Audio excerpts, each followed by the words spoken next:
Really?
Oh Lord, welcome to the Jaybefaunt channel. I'm your host, Jaybefaunt Leroy. So good to see all of you guys today. My goodness, I'm not you guys. Um, I am just trying to get my bearings right now and see exactly what's going on. Unfortunately, I'm just going to explain to you guys exactly what happened. So, I created the stream on StreamYard, and then it made the stream twice on YouTube. And so the second one I deleted, but the second one was actually the actual one because it duplicated it. So I ended up deleting that, and so I had to re-add YouTube. But then it created a third stream, and so now this is the one you're watching. So I do apologize for the confusion to everybody. This glitch happened where it just instead of creating one stream, it created two, and then I deleted the wrong one, and so now it created a third. So my apologies to everybody. Thank you so very much for sticking with me. I'm going to see if I can post a poll again so you guys can take the poll again. And I'm truly sorry. And for anybody that got the wrong link either on Twitter or from Substack, I do apologize. I don't know how this happened. It just glitches. So technology. But yes, we are live. Good to see all of you here today with me. Just to let you guys know, the Jaybefaunt channel is also part of Revolutionary Blackout Network, so you guys can find me on the JB Show on Sundays and the Sabby and JB Show on Thursdays. If you have not already, please go ahead and give a like to the stream. It helps me out very much. Be able to reach more people, inspire, encourage, and activate. So thank you very much there. Whew, what a day. Also, if you guys would like to, you guys can also subscribe to my Substack at jaybefaunt.substack.com. Gives you email notifications whenever I go live. And I try to make sure that I get the accurate link for you. Upload clips or write any articles, so you guys have that there. Also, if you guys would like to, you guys can also ask me a question. I'll respond via video through QBounty at qbounty.com/Jaybefaunt. So you guys have that there as well. So thank you very much for that. Let's get to the comments and say hello. My apologies once again. Let's go. And I'm late. Oh gosh, I hate this. But Zero says this guy's not going to show up on YouTube. Well, I'm here. I'm sorry. And yes, I am on YouTube. In fact, the link I posted in the chat on the other side. So if in case anybody goes there, then they can see that in the chat that, and I'll be taking it out. I'll be deleting that one in a little bit, but thank you very much for sticking with me. Roger Meadows is saying, I'm here. Good to see you, Roger. Fire Rippo says, I'm here with Roger. Sean Miller is coming in, giving a salute. Good to see you. All right. We have Terry says, what's happening? I'm trying to figure it out. I'm not sure how to read that name, but says, good morning from Ukraine. Well, good morning to you. So nice to have you from across the pond, all the way from Eastern Europe. We got people coming here. CBC voter coming in saying, happy Tuesday at JB. Thank you very much. Zero is back. Says, it's better to fall into the ocean with a millstone around your neck than to deny a child even a mere cup of cold water. That is not a biblical verse, but that is my personal belief. Ooh, thank you very much for that, Zero. All right. We have Austin saying, hopefully our allied forces can unite together to defeat the corruption that the United States has started into the world. Ooh. Yeah, there's a lot going on right now, especially around the world. Okay, we got Sean coming in saying, good afternoon, JB.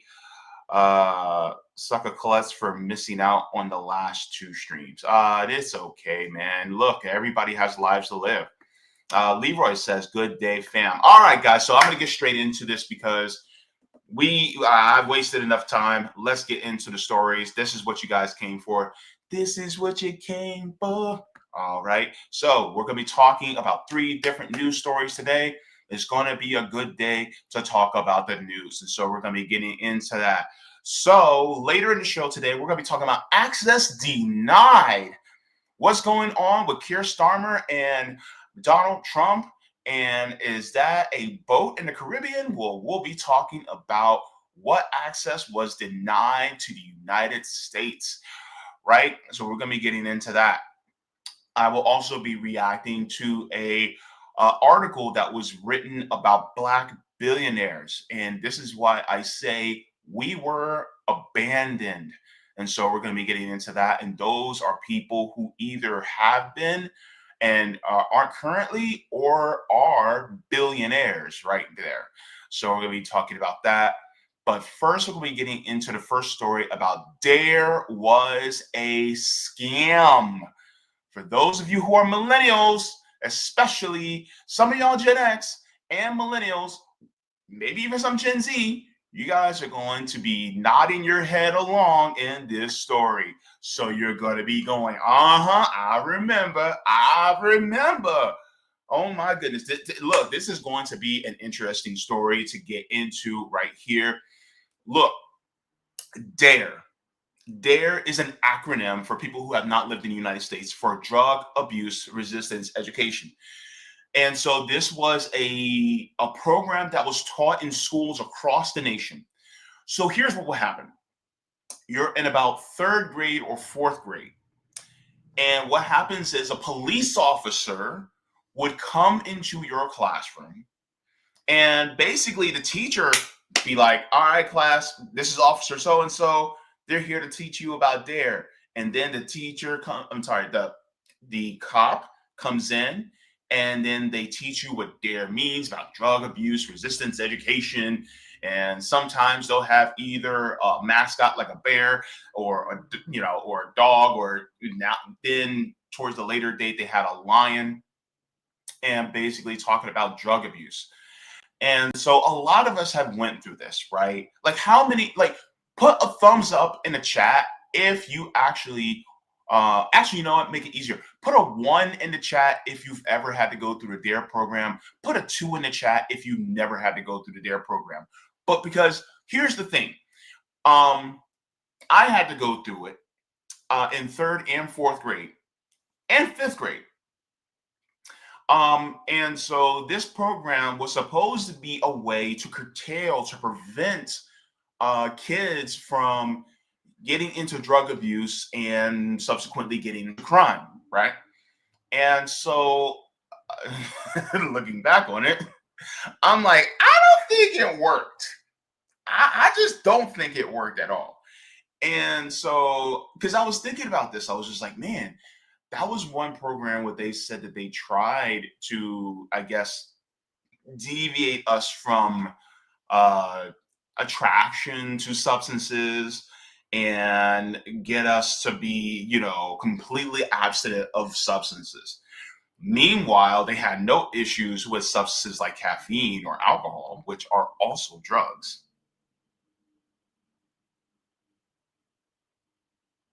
hmm So they didn't talk about that, but they talk about drugs and their types, whether they're stimulants or whether they're psilocybins or whether you have ones that are uppers and downers, and they taught you all these things.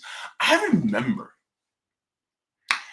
I remember a puppet show in the third grade. It was, let me see, what school was I going to? I was going to Sadler Elementary. What? No, no, no. I was going to Palmetto Elementary School, third grade. And I remember they had different people that classified for different drugs. You had the pothead, you had the dude that was in cocaine, and you had another one that was like speed. And they always exhibited these tropes that you associate with people who are addicted to certain drugs and these puppets, right? And they did this puppet show in our lunchroom, and it was like they try to teach you about the dangers of drugs, and meanwhile we're 8, 9 years old being taught about this. And so, come to find out now, I think it may have had the reverse effect. But let's get into this article. I want to get into this, and then also there's some video that I want to get into because somebody also talks about some things as well. But this actually an interesting article that actually talks about how DARE began and how it's also basically police brainwashing. So let's get into that. So it says DARE is more than just anti-drug education, it's police propaganda. So this is interesting. Let's get into this. All right. Remember signs like this? This is a DARE drug-free school zone. Meanwhile, the teachers are drinking coffee in their break room. But so it says DARE celebrated its 40th anniversary last year. Schools continue to graduate DARE classes, albeit far from a slower pace than during the program's heyday in the 1980s and 1990s. While DARE gained widespread support and resources on the presumption that it was an alternative to the supply side approaches to the drug war that relied on arrest and incarceration, many research shows that DARE was less an alternative to policing and more of a complementary piece of law enforcement's larger war on drugs. As police fought and continue to fight a drug war primarily through violent criminalization, arrest, and incarceration, their presence in schools presents law enforcement a way to advance the police mission of defending the law abiding from the criminal element of society by another means. In the process, DARE offers reliably positive public relations when reactionary police activities garner unwanted political critique or public protest, offering a kind of built-in legitimacy that shields against more radical efforts to dismantle police power. I'm going to read this part again because I think it's really important. It says DARE offers a reliably positive public relations when reactionary police activities garner unwanted political critique or public protest, offering a kind of built-in legitimacy that shields against more radical efforts to dismantle police Power. So here's the point. Dare was there. I didn't mean it for that to rhyme, but Dare was there to scare all of us into being more compliant, but it was addressing it from a law and crime perspective instead of it being addressed from a health perspective. Because as we know now, and they actually did know back then, is that drug addiction and drug abuse is really a health issue, not a criminal one. But they didn't care because ultimately it was about catching the bad guys. Meanwhile, by the way, the CIA was actually one of the main purveyors of drugs within our country, actually selling drugs to all of the people, especially within Black and brown communities, thus ushering in the crack epidemic that happened in the late 70s and early 80s and even into the 90s. So if DARE was supposed to work, that means our intelligence agencies were literally working against the police.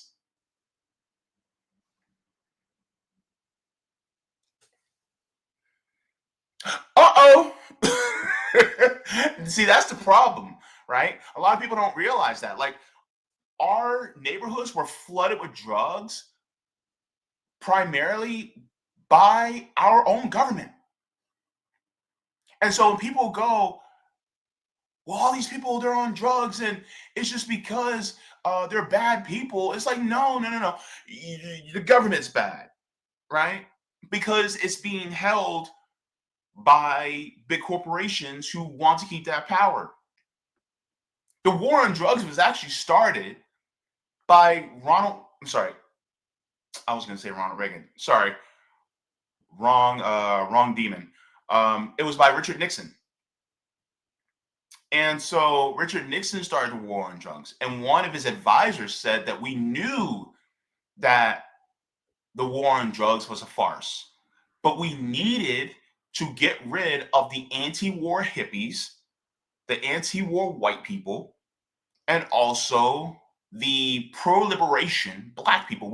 They had to get rid of them because they want to continue the regime change wars. And they also wanted to get rid of anybody that was fighting for civil rights. And so this is why the drug war started. It was really to shut all of us down, the left down. And so because of that, they introduced and flooded our neighborhoods with drugs.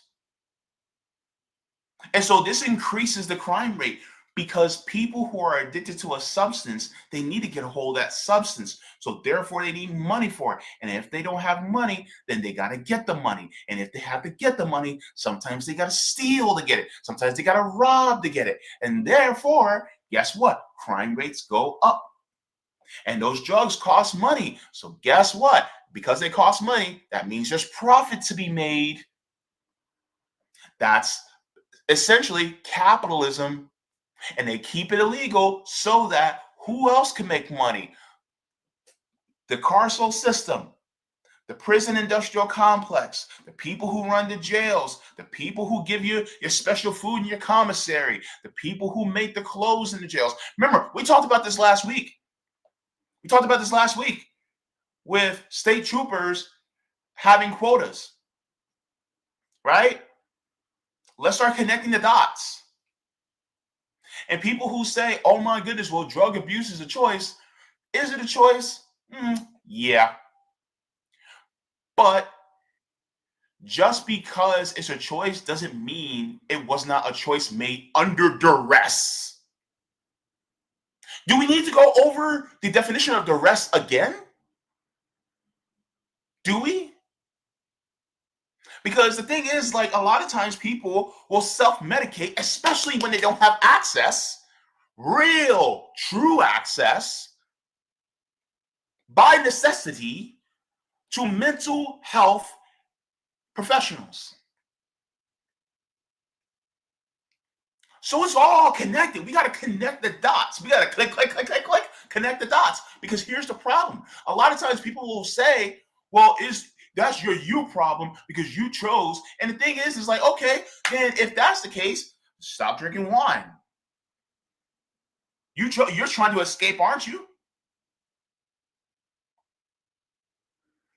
The thing is, like, people are trying to escape pain. I'm going to make a statement. Some of you may disagree. You're wrong, but you're going to disagree. Trauma is a gateway drug. If you do not address the trauma, a person is going to try to self-medicate to deaden that feeling within them.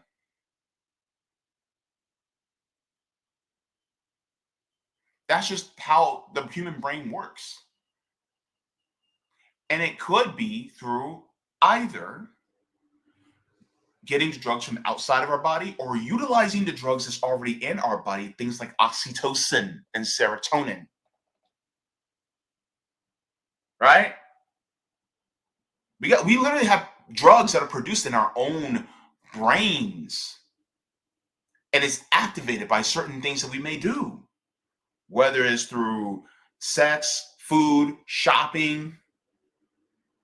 It could be through exercise. We access these drugs that are literally produced in our own brains. Right? So that's the case. I mean, are we all on something? Yeah. But the thing is like people are using it as a crutch because of the trauma that they have endured. And sometimes the trauma may be economic.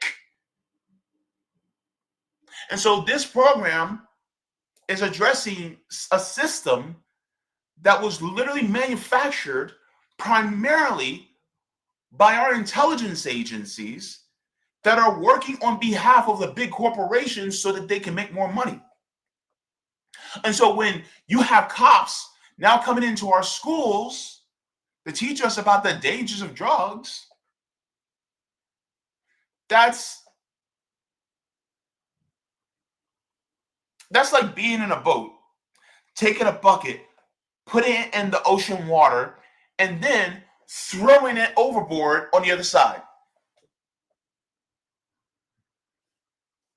Did you do anything?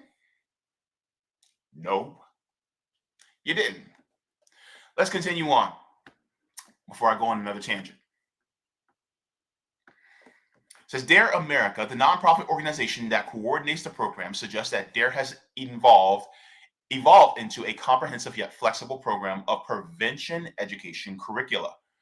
But the program remains largely faithful to its original carceral approach and goal of legitimizing police authority through drug education and prevention. The revised curriculum still ultimately skews towards an abstinence-only, zero-tolerance approach that criminalizes drugs and drug users. Let me ask you something.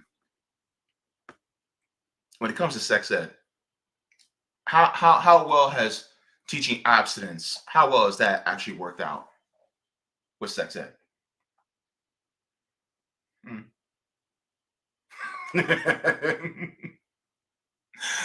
Oh my goodness, man. Curiosity kills the cat, but the strategy brought it back. Let me tell you something. This is why not only teaching abstinence is probably one to be the best thing, but also teaching people how to deal with the situation if you're in it. There's also a great way to prevent further harm. But some people don't want to teach that. People would get mad if you were to put in the boys' bathroom a bowl full of condoms. Oh my God, you can't believe you're doing that. You're going to be encouraging them to have sex. It's like, we're trying to keep them from getting pregnant, from impregnating somebody or transferring some STI because we know that they're going to do it anyway. Now, we'll encourage them to not do it. We will teach abstinence along with safety, but we know that kids do stupid shit. If you're an adult, you have done stupid shit when you were a kid. I have done stupid shit when you were a kid. We all do it. And so therefore, in order to keep that harm from being permanent, you also teach methods and ways that are safe so that we do not have permanent harm. It's just like giving a kid an EpiPen who has an allergy. Maybe that kid had a moment of weakness and they saw that peanut butter and jelly sandwich and they were like, oh my God, this is so delicious. But next thing you know, now their throat starts to close up. Or maybe somebody snuck something in there. Or maybe somebody was dealing with peanuts and cashews and almonds, and next thing you know, they didn't wash their hands and now they're handling something. You never know. But safety is there just in case. It's the same thing with substance abuse. Teach the abstinence, fine, but also ways in which, just in case, you also know what to do if in case somebody is on something. And most likely, the response is something that is medical intervention that will help the person. Because ultimately, it's a medical issue. It fails to embrace harm reduction approaches, such as sharing information on how students can minimize health risks if they do choose to use drugs, even as research increasingly demonstrates the effectiveness of such methods and as knowledge about the harmful effects of hyper-punitive abstinence-only drug education becomes more mainstream. Let's get into this. It says Dare was, in fact, born out of police failure. The brainchild of Los Angeles Police Department Chief of Police Daryl Gates and other brass, the drug education program got its start in Los Angeles, where LAPD's efforts to stem youth drug use has repeatedly failed. The LAPD had actually tried placing undercover officers in schools as early as 1974 to root out drug dealers, but drug use among young Angelenos only increased in intervening years, making a mockery of the police anti-drug enforcement in schools.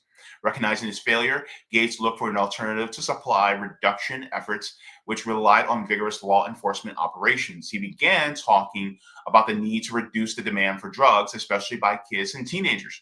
In January of 1983, he approached the Los Angeles Unified School District, LAUSD, with an idea. Schools needed a new type of drug education and prevention program. Working with LAUSD officials, LAPD brass developed a proposal for the use of police officers to teach a new form of substance abuse education in Los Angeles schools. So here's the pedigree of this officer. Gates says the program that emerged from the work was Project DARE. The joint LAPD and LAUSD venture launched a pilot program in the fall of 1983. Project DARE came at a moment when the LAPD waged a violent and racist drug war on city streets. If Gates promoted DARE as an alternative, he was certainly no slouch when it came to combating drugs. A longtime LAPD officer who had helped create the nation's first SWAT team in Los Angeles following the 1965 Watts uprising, Gates believed in asserting aggressive police power to wage what he described as a literal war to control the streets, especially in the city's Black and Latino neighborhoods. Gates rose to chief of police in 1978 and oversaw vigorous and violent war on drugs and gangs, relying on a destructive mix of anti-drug raids and gang sweeps and targeted Black and Latin youth. Perhaps Gates' most notorious statement about his attitude towards treatment of drug users came when he quipped to a congressional committee, quote, "The casual user ought to be taken out and blank." I can't say that on YouTube, but y'all can read. End quote. Gates' militarized and flagrantly racist approach, drug and crime enforcement, provoked growing scrutiny from anti-police activists who called out the LAPD for its racism and abuse in the years prior to 1991 beating of Rodney King and the 1992 Los Angeles Rebellion. I guarantee you, many of us who are millennial, because back when Rodney King was beaten in the LA riots. I was a little kid. Those of you who are Gen X were probably either in middle school or in high school at the time. So you guys remember that very, very well. And so, yeah, this is one of the guys that actually helped create SWAT teams. And he was a racist. That's who created Dare. All right. Now, let's go here.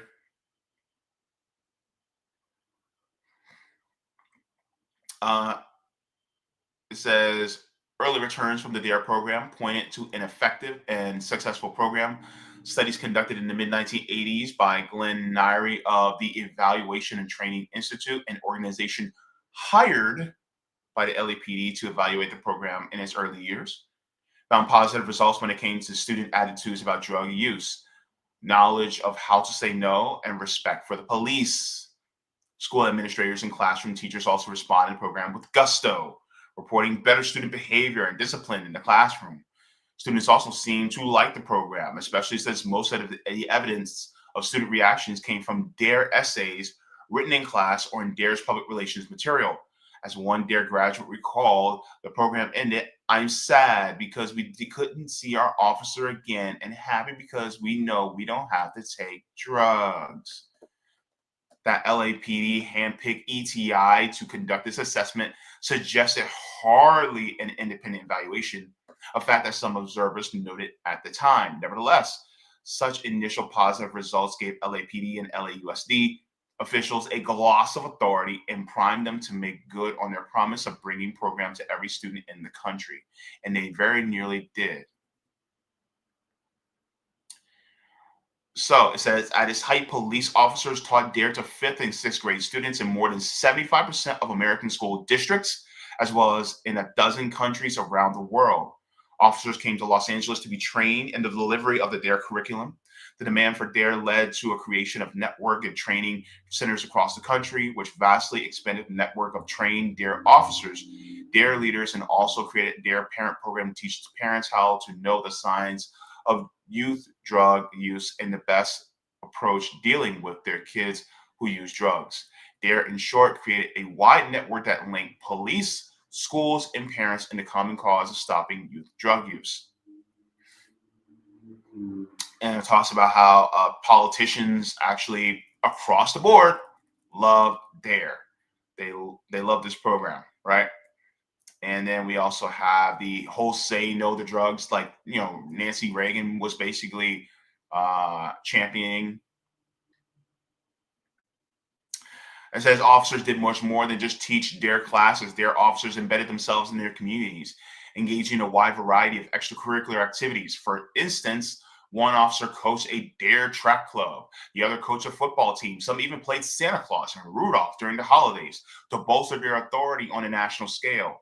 DARE administrators constructed a public relations campaign enlisting athletes and celebrities to promote the program and facilitate trust between children and the police. So basically, this was a major source of propaganda in our schools to make police look and seem in a better light, even though they were bashing my people's heads in on the nightly news.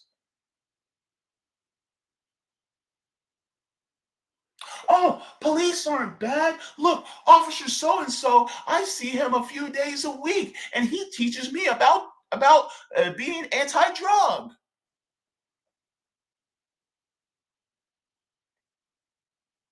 Meanwhile, to the adults who may be using substances to cope with life, that's not their experience of that police officer being good to them or being nice to them or treating them with dignity and respect and following the law. That wasn't their experience. Hell, some of the police actually sold drugs to these people. Oh, wait, you didn't know that? Oh, let me show you. Yeah, you didn't that some of these police were actually selling drugs to the very people who might be related to these little kids? Oh man, let me share this with you. It says prosecutor seeks to clear records of people charged with buying Broward County Sheriff's office made crack in the 1980s. Oh, wow. How much you want to bet some of these officers that were making crack inside their offices were also doing the DARE program too? Says the Florida prosecutor said he will seek to vacate as many 2,600 convictions of people who bought crack cocaine manufactured by the Broward County Sheriff's Office for sting operations between 1988 and 1990. The Florida Supreme Court ruled in 1993 that people could be charged in cases where the sheriff's office had made the crack cocaine and undercover deputies then sold it to buyers who were arrested and charged.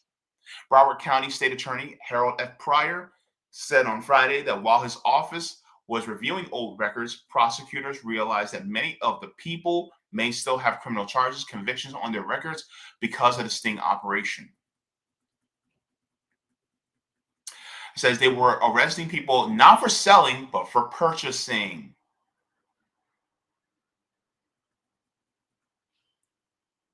Wow.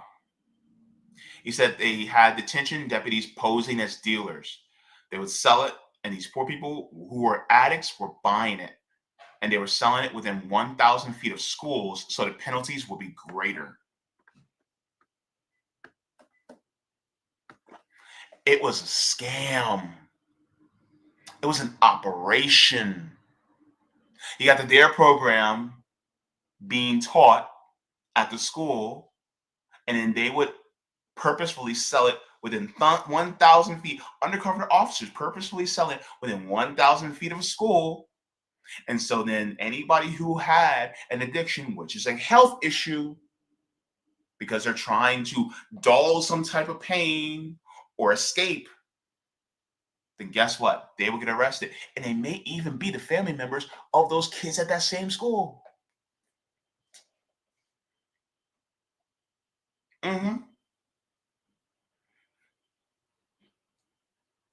And they will get arrested and put in jail. And then people go, and then you got people going, oh my God, there's no black men in the house. What happened to all our black men? We need a father in the house. Y'all arrested them all.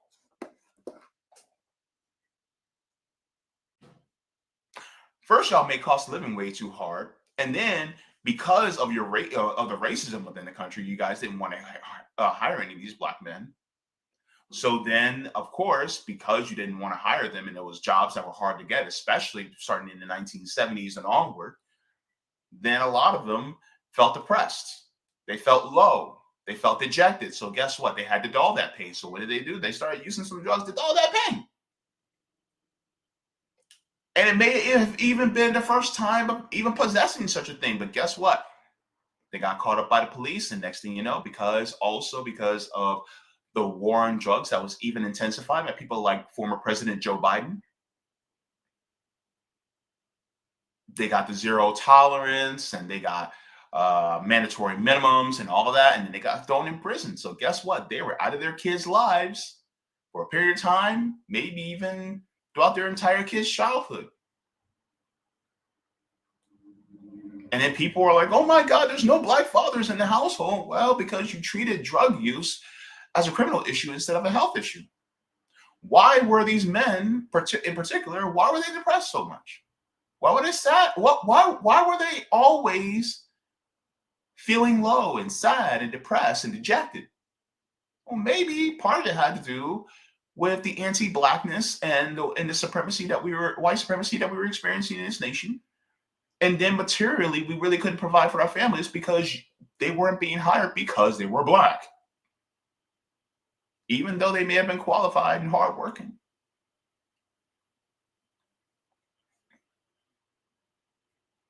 Maybe, just maybe, and this includes the white people, maybe, just maybe, if y'all didn't pass things like NAFTA or permanent normal trade relations with China, which also took jobs and then shipped them overseas and then took manufacturing away. So then now you have all these people sitting there who actually have no jobs and their life is now turned into poop. And how do they cope? How do they deal? It was either through alcohol, which means that alcoholism went up, or it was through illicit drugs because illicit drug use went up because they were trying to cope, because the economic situation got precarious.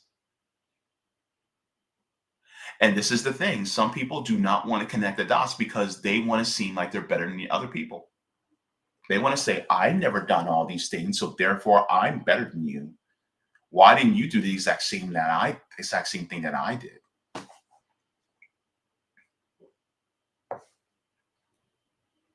People react in different ways. People deal with things in different ways. Some people can't handle certain things. But that means that takes compassion, that takes empathy. We do not have a compassionate system. We do not have an empathetic system, a system that's bred on exploitation and taking advantage of people and profits over people. This goes deeper. Let's get into this further. And then I also have a video I would like to share.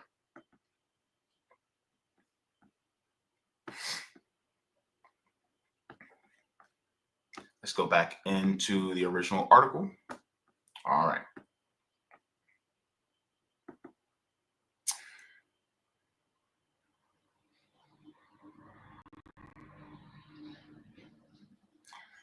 So this was really just a way of making it so that there was a program really to make police seem like they're always good, always the ones who are looking out for the best in the community, when in reality, we know differently. Says the underlying goal is to transform the image of the police in the minds of kids to develop a rapport with students so that they no longer view the police as threatening or the enforcers of drug laws. But Dare's message about zero tolerance for drug use and legitimacy of police authority sometimes led to dire consequences that ultimately reveal the law enforcement's quite broad power to punish. The most high-profile instances occurred when students told their DARE officers about their parents' drug use, which occasionally led to the arrest of the child's family members. For those students who took the DARE message to heart, they unwittingly became snitches, serving as the eyes and ears of the police and giving law enforcement additional avenues for surveilling and criminalizing community drug use.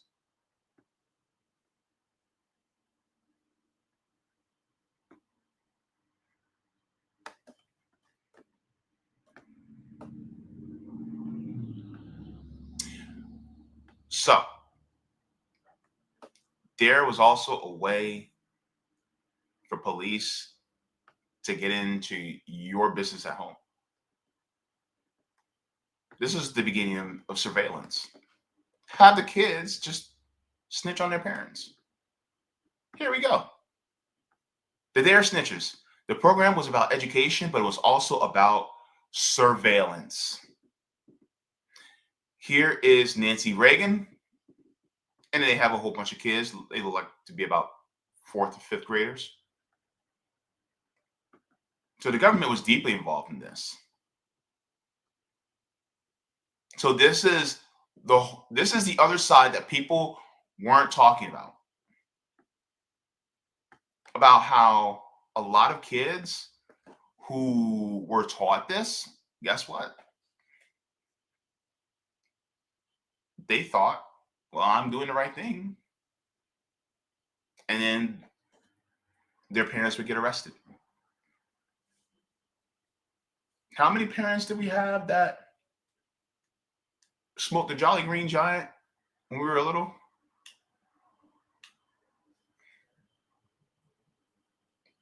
Imagine how many kids probably told them their parents. let me go to this video because they also talk about this story too. Let me make sure I have this. Yeah.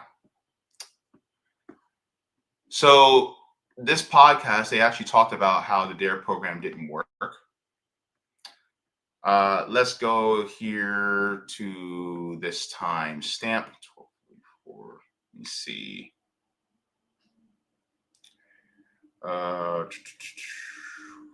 We'll start. Yeah, we'll start there. All right, let's go. So he's not doing good things then. No. Yes. No. So yeah. he's still absolutely not. Corrupt. In the middle of his career, right smack in the middle of his career, in the late 70s, early 80s, he ran a group called the PDID, which was the Public And Disorder what's his role? Intelligence He's Division. the Chief of Police. Chief of Police. Yeah, for the LAPD. He puts together the PDID, the Public Disorder Intelligence Division. Public Disorder Intelligence. Okay. And the idea was pretty simple. He said, look, drug abuse is an issue in our schools. It would be sweet if I had a spy network in the schools. And so I'm telling you, I knew the second Officer Lacey came into our classroom. I said, this guy's a narc. I tried to tell the other kids. I was in kindergarten, and I was like, he's a narc. Don't trust him. He literally did 21 Jump Street. He had undercover cops that went and were high schoolers and went to high school and were looking for the drug dealers in the high school, was the concept, literally. Were there drug dealers in the high schools? I mean, I don't know. I haven't seen like reports that said that. Most likely, probably some. And when we're talking about drug dealers, are we talking like it's marijuana? It was. That's marijuana. what I'm saying. Like, let's be real. Like, it's not like. Yeah. This thing happens. Yeah. The ACLU finds out, and they're like, "Hey, I don't think you're allowed to do that." And so this ends up becoming this massive court case, and the U.S. government, the federal government, shuts down the PDID. They're like, yeah, you can't just spy on kids in schools, and you can't send undercover officers in there without a reason in advance. Like, you have to have evidence that there's something. Yeah, there's got to be to send an undercover officer into the school. Sure. And he was so mad about this. He was like, so essentially, they needed probable cause, but they were doing it without probable cause. This was just, let's spy on them to see what's going on. The sweep.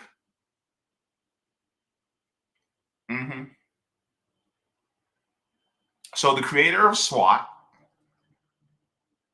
and they also covered how he's connected to, he came up in the ranks because the former chief of police before him was actually one of the people who actually destroyed all of the photo evidence and camera evidence that was connected to Robert F. Kennedy Sr. being murdered by Sirhan.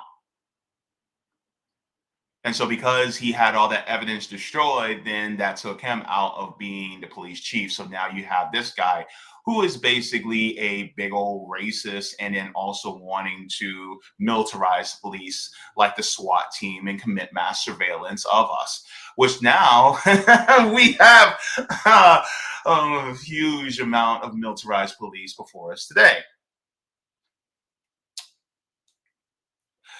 See how it follows? See how it follows? Okay. All right. Let's continue this here. I had one of the best spy networks in the public school system anyone's ever had in the public school system, and the federal government shut it down. And he was very, very frustrated about it. Okay. And so he spent some time trying to figure out how can he replace his spy network. And he found out about the LA School Board had like a program called the SMART program. It had been running for How a few long years. has he been chief of police at this point? I mean, at this point, this is, I believe it was the early 90s when they shut down his PDID. So he's been the chief of police. He's been the chief of police for a while. He ran the PDID for a long time. So I see how it's relevant that we started at RFK's No, that's how he assassination. became chief of police. Okay. That's how he got here. Okay. And it's important because it paints the background that he was already a high-ranking official in the police department. Okay. So he was they burned the photos. a part of burning all these photos. Yeah. Yeah. He was doing some sketchy stuff is what I'm trying to illustrate. And then he started the SWAT team, sketchy. Started the PDID, sketchy. The PDID gets shut down, and he says, what do we do?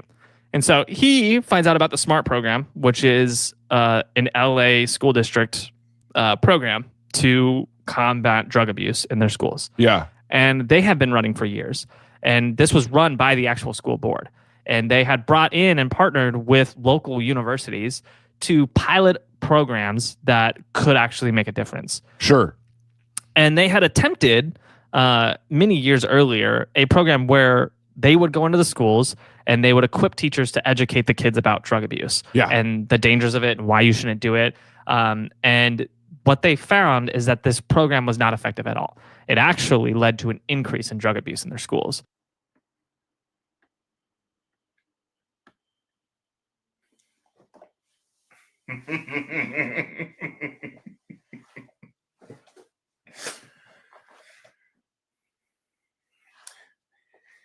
Curiosity killed the cat, but the strategy brought it back.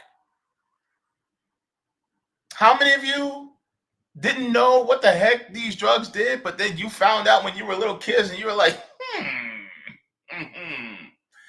this sounds kind of interesting. You made them curious.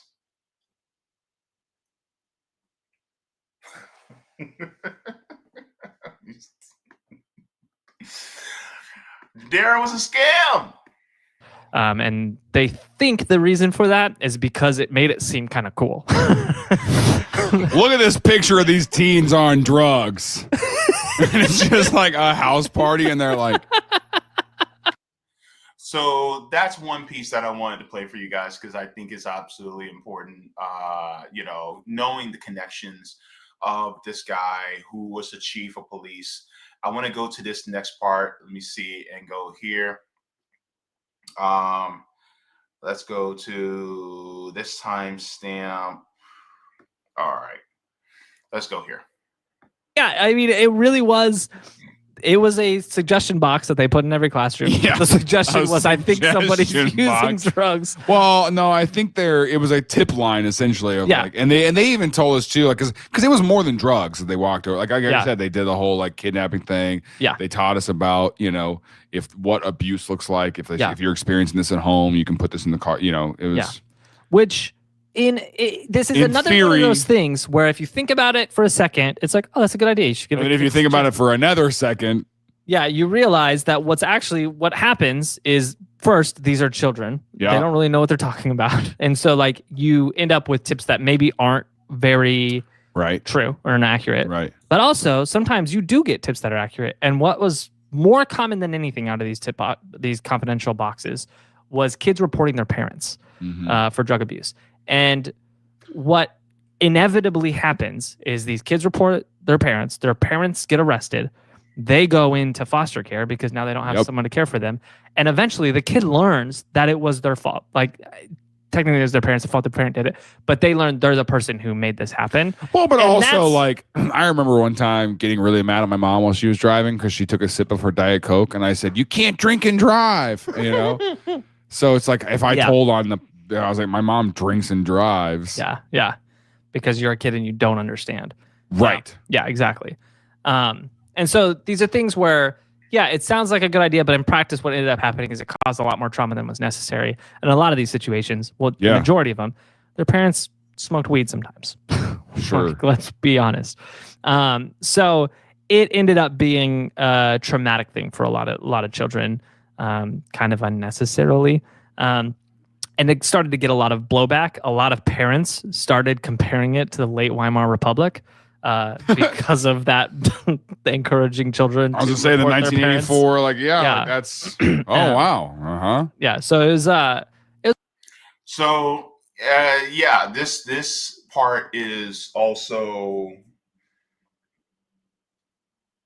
setting people up for taking them out of their kids' lives just because they partook of the Jolly Green Giant. For the most part, I mean, that was pretty much what it was. Funny thing is, parents who, got themselves a little bit of broccoli they were way less dangerous than parents who were drinking alcohol on a regular basis or who were alcoholics. But also, this shows that what if we treated this as a health issue instead of a criminal issue?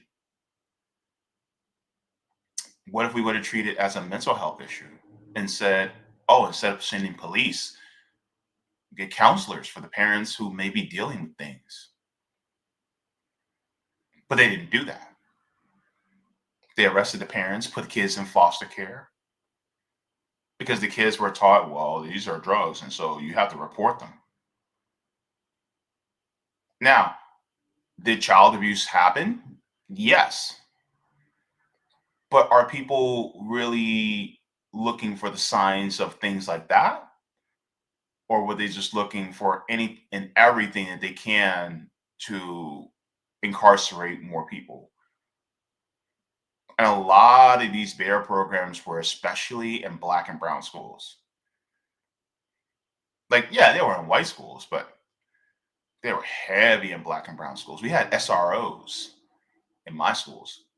That stands for School Resource Officer.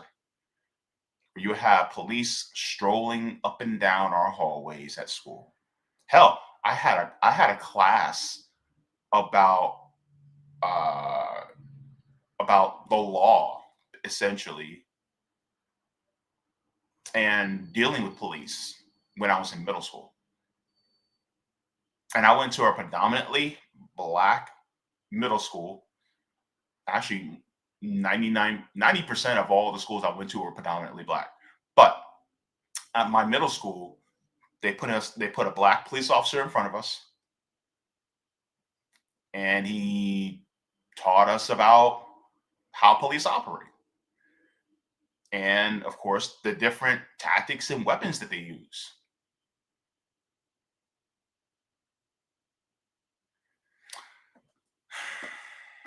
Let's continue. It was a weird program, but it spread like wildfire. And by 1990, it was in like 75% of school districts across America. Yeah. And could schools opt out of it? Yeah, it was. Here's what's really strange about DARE, and I still don't understand this. Okay, so I want you guys to listen up to this, because this part,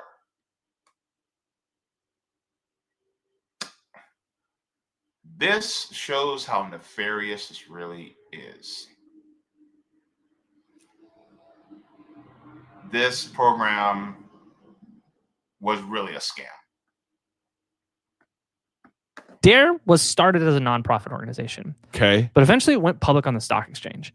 And I don't understand how that happened or what or why. DARE was public on the stock exchange? Yes. How it wasn't making money? I don't understand. I do know that there are for-profit businesses that sell these experiences to schools where they come in and they sell like $20,000 a year. They come in and they'll do this thing for your school, and it's like the big event. Now, I will say this. I have been looking for evidence of DARE being on the U.S. Stock Exchange. I did not personally see any evidence of that. However, I wouldn't be surprised if it actually happened. But I didn't see any evidence of it so far. But if you know of any evidence, please let me know in the comments, because I'm actually very curious about that. So, I don't put nothing past the cops. You know what I mean? And yeah, we'll kill a kid in the front yard. Yeah. And these are legitimate businesses that do this. DARE obviously had crushed the merchandise game. And so they had a lot of great merch. After every assembly, they set up a merch table and you could buy the t-shirts and stuff. But they didn't actually sell them. I think they just gave them away. But you could buy them at they sold them at my Walmart. So I don't know. So yes, the whole merch thing. In fact, let me share this with you guys, because they did and still do sell merch. I'm gonna show y'all. A lot of people are like, what in the world? Merch for DARE? I'm not even gonna tell y'all the website because they don't need no more money. But y'all can see it anyway. But anyways, here is the catalog that they have. And that they got t-shirts, they got plaques, they got stickers, they got pencil boxes, they got pens, they got the keeping it real when keeping it real goes wrong. They got the school supplies, right?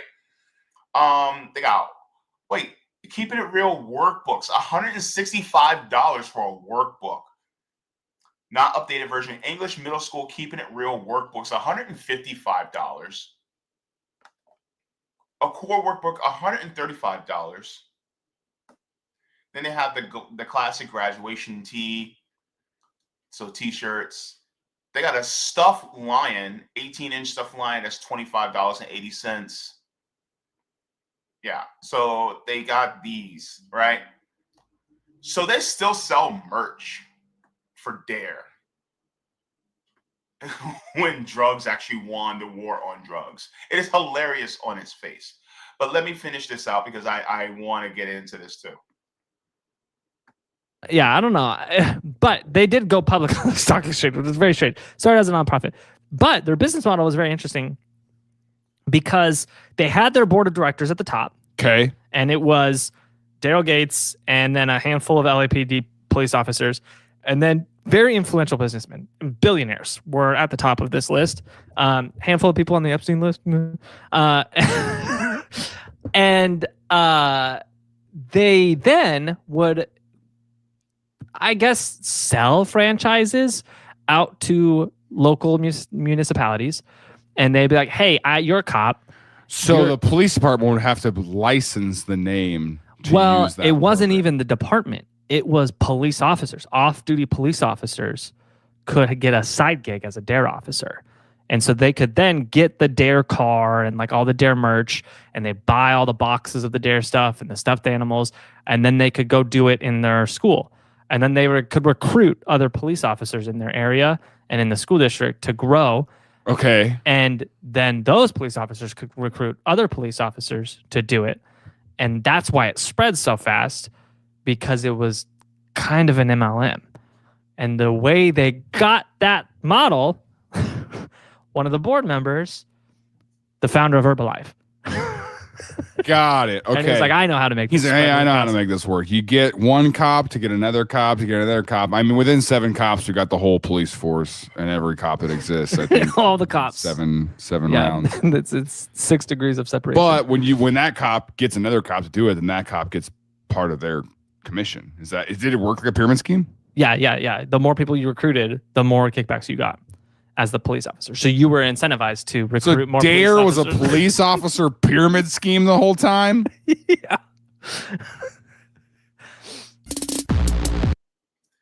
It's a scam, y'all. It ruined lives. It got police more overtime. They sold some merch. They had very rich people on the board. They traumatized kids. And they treated drug addiction as a criminal issue instead of a health issue. Welcome to the United States, baby. So this is why I wanted to focus on this, because this affected working people, working class people the most. This is why, and here's the thing. I am a big proponent of treating drug addiction as a health issue, but that would mean that we need to have a nationalized healthcare system. That means that we need to actually see healthcare as a necessity for life, liberty, and pursuit of happiness, and it should not be paywalled to anyone within this country. And so this is why I talk about changing the system and building dual power, because in order for us to be able to combat things like this, what needs to happen is we need to actually get out of this system and actually have something that teaches kids about substances in a real way and treats using substances as a crutch as a medical issue so that everyone can have a more better, dignified life.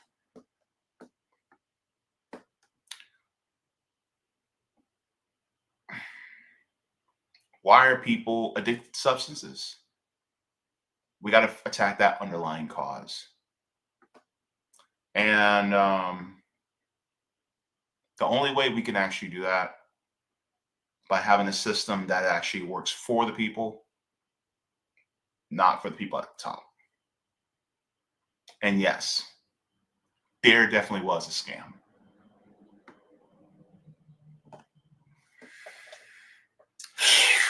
Let's get to the comments in chat, everybody. My goodness. What did y'all think about that? I didn't even go over everything. They go over more. I was just like, nah, bruh. These guys are crazy. My goodness. All right, gal. Let's go into the Rockfin. I'm sorry, Rockfin. The Rumble side. Sorry, old habits die hard. We do have a Rumble rant. So let's go here. Thank you very much to Jimmy Apples. Says James is best name. Thanks for being good example to people with inferior names like Wink. And thanks for being here. Thank you so very much. Oh, yeah. You're Jimmy Apples and I'm James. Okay, yeah, I get it. Which reminds me, I actually should get an apple after the stream. I think I got one more Honeycrisp apple in the fruit bowl. I think I got one more. I probably should get that Honeycrisp apple. That sounds good too. I had berries earlier today, so I should go for a Honeycrisp apple. But thanks a lot, Jimmy Apples. All right, let's get to the rest of the comments in the chat. Oh, wait, hang on. Let me check to see if we have let's see if we have any gifted subs on Kick. All right, looks like we're decent on the Kick side. All right. You see here. All right, we're good on Kick. You see. Take that down. Okay. Woo, that was a story. That was a story. That was a story. Okay. Let me see.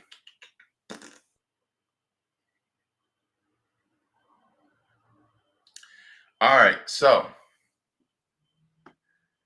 Edward says the war on drugs was a ploy to incarcerate blacks by making it available to them to take drugs and get caught.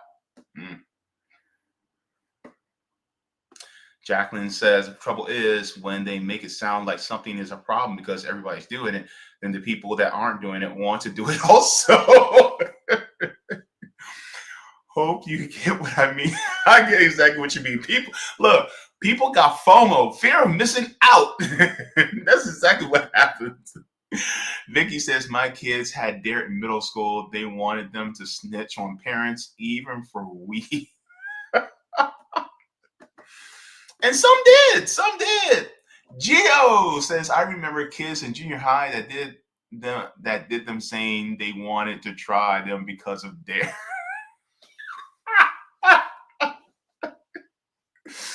Oh my gosh, that's the biggest failure ever. They messed up. Michael says, it makes no sense to stay away from drugs when law enforcement officers, policymakers, and CIA definitely played a role in exploiting Black Americans and working class people. Bingo! Michael Pan knows what's up. Flooding our neighborhoods with drugs. Oh, by the way, I find it ironic that, and I'm going to put this down just for a second, but Michael, you're going to find this ironic too. How this all started, Dare started with LAPD, and now we're crying about, the influx of fentanyl coming into the United States, And who was one of the main people trafficking fentanyl into the United States?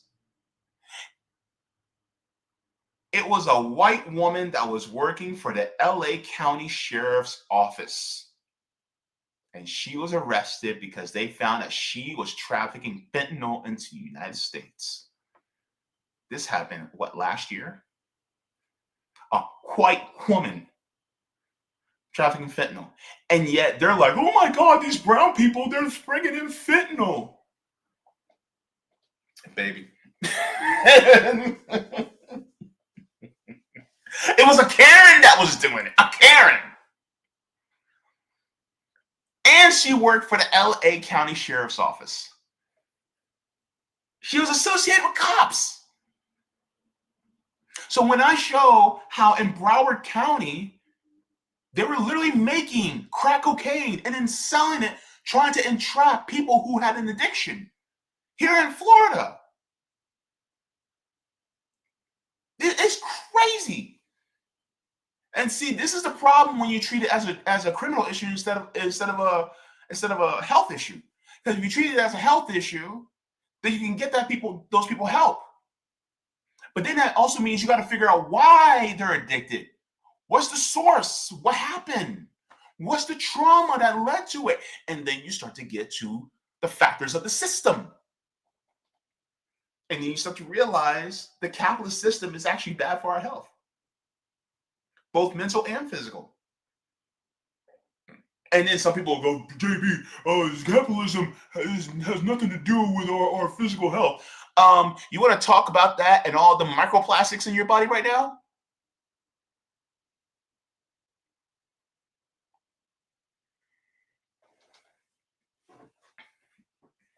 Why don't we have universal health care? Part of it is because of racism and anti-blackness, but another part of it is because capitalism, because they don't actually want people to have universal health care because that means they have universal health care. Well, then that means that the private corporations that actually own our healthcare system won't be able to make a dime. They won't be able to make profit. Boy, I tell you. Bryce Smith says, sup, JB and everyone. Good to see you. Halehon says, just say no. It says, holy ish, bro. What? It's crazy, right? Eliana, good to see you. Says 2. Yeah, okay. So you didn't get the DARE program. Thank goodness. Let me see. Edward says, a former cop, Serpico, said that today's cops are even worse than when he grew up. Cops were always corrupted. It doesn't matter what race you were. They're very much like gangs. For everybody who's watching, look up LAPD gangs. Oh, the lid was blowing up off on that one. There are literally gangs at the LAPD and the LA County Sheriff's Office. They have gangs. And they're genocidal. Deeply genocidal. Let me see here.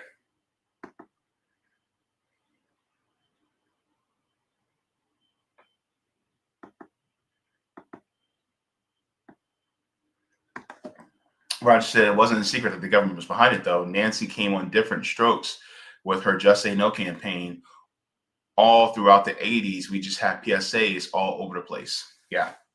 They're like, just say no. It's just like, well, if you want people to say no, stop the trauma. Stop the economic trauma. Stop the racial trauma. You know? Roger says the creator of SWAT that spawned the original 1975 TV series. Wow. Rondo says DARE was most definitely a psyop.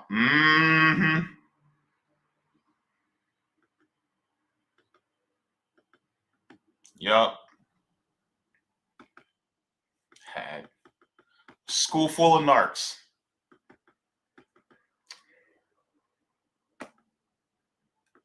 Robert says they cut the program in like 1993 and 94 as a tax-funded program. Then like in 1996, 97, it came back under a private company.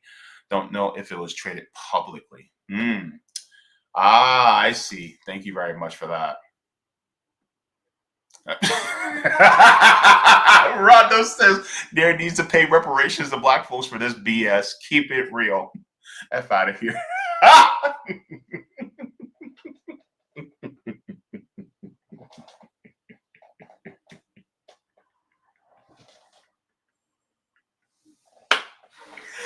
Yo, real talk.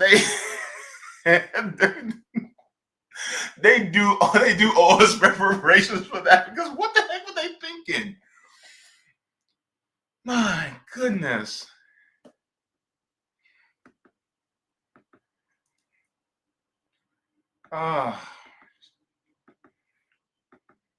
Jesus Christ on the cross. All right. And then Rondo says the gangs of New York was the origin story of the NYPD, allegedly. All right, guys. That was crazy. All right. Let's get into the next story. Before we do, we're going to go ahead and thank the patrons on Patreon, because, well, that's just the type of person that I am. I want to make sure that I thank all those beautiful people who keep this channel running. And he was running. All right. Here are the tiers here, guys. Okay, we got Mega Jaybefaunters, Super Duper Jaybefaunters, Super Jaybefaunters. We have Comrades, Solidarity, and JB members. And thank you to new member, Morn Theart. Thank you so very much for joining in. I deeply appreciate it. It helps keep the channel going. And by the way, just to let you guys know, my channel is demonetized. So if you like to support the channel, you can support via Patreon or PayPal. So thank you very much for that. Let's get into the next story that I want to get into, because we got to talk about billionaires. And oh God, I don't want to do this, because they get on my damn nerves. They need to stop. Just the status of billionaires needs to go away. Let's get into it, yo. So you already went over how Dare was a scam. Now we're going to go, we were abandoned. Let's get into this. Black people, family, come on. We got to have a come to Jesus moment. We got to talk. We got to talk about some of the people who are among us that chose to exploit us, and therefore they left us in the dust and went to go live either in Calabasas or in the Hamptons with white people, so that they did not have to be around us anymore, because they actually don't really like us like that. We got to talk about it. We also got to talk about how a lot of these people want proximity to whiteness because they want to stay comfortable. And they actually really don't want to do anything for the rest of us, because they're so comfortable in the system. And then they think that, well, I did it so that everybody else can do it too. Either that, or they're just selfish as hell. And they're like, you know what? I got mine. You got to go get yours. And that's not on me, because there is no community responsibility, only personal responsibility. They divorced themselves from the black community. Let's call a thing a thing.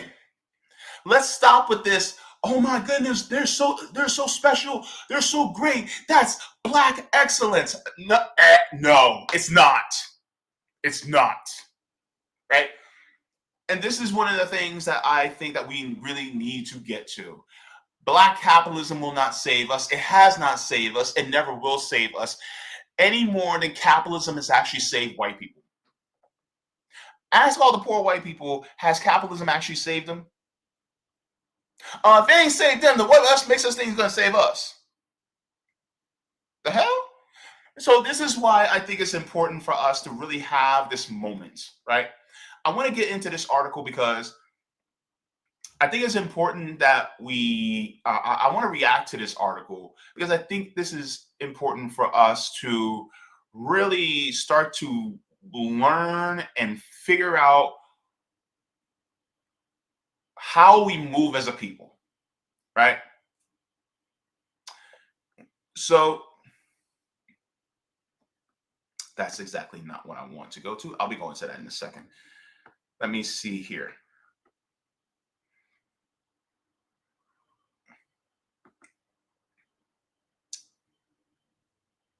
Here we go. Now, this is from the Milwaukee Community Journal.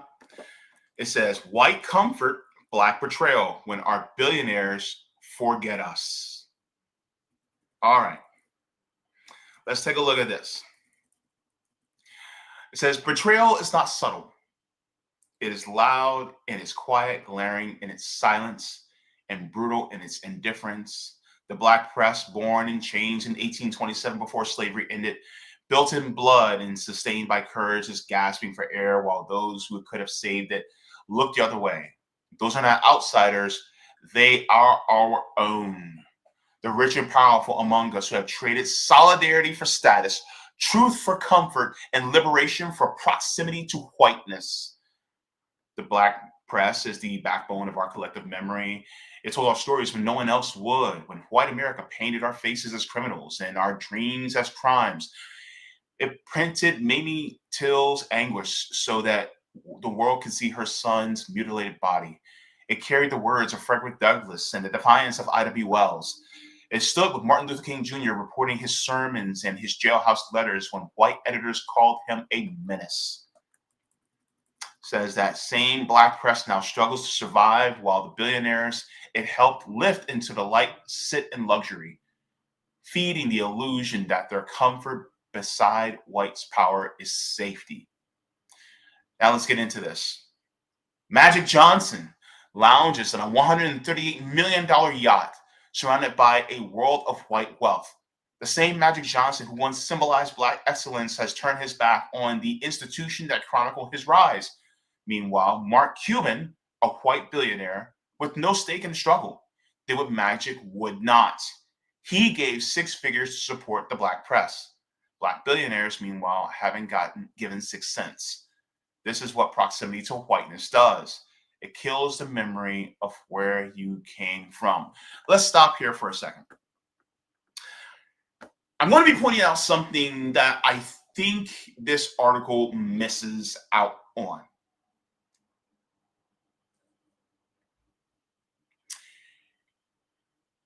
Here's one thing I don't think that I think the complaints about black billionaires having solidarity with the black community and black workers at large, I think it's a fantasy to think that they actually would have solidarity with us, because if they're willing to exploit their way to get it to $1 billion, including exploiting their own people, what makes you think that they're actually going to be willing to have solidarity with us once they get to that point? If they didn't start out that way, what makes you think they're going to end that way?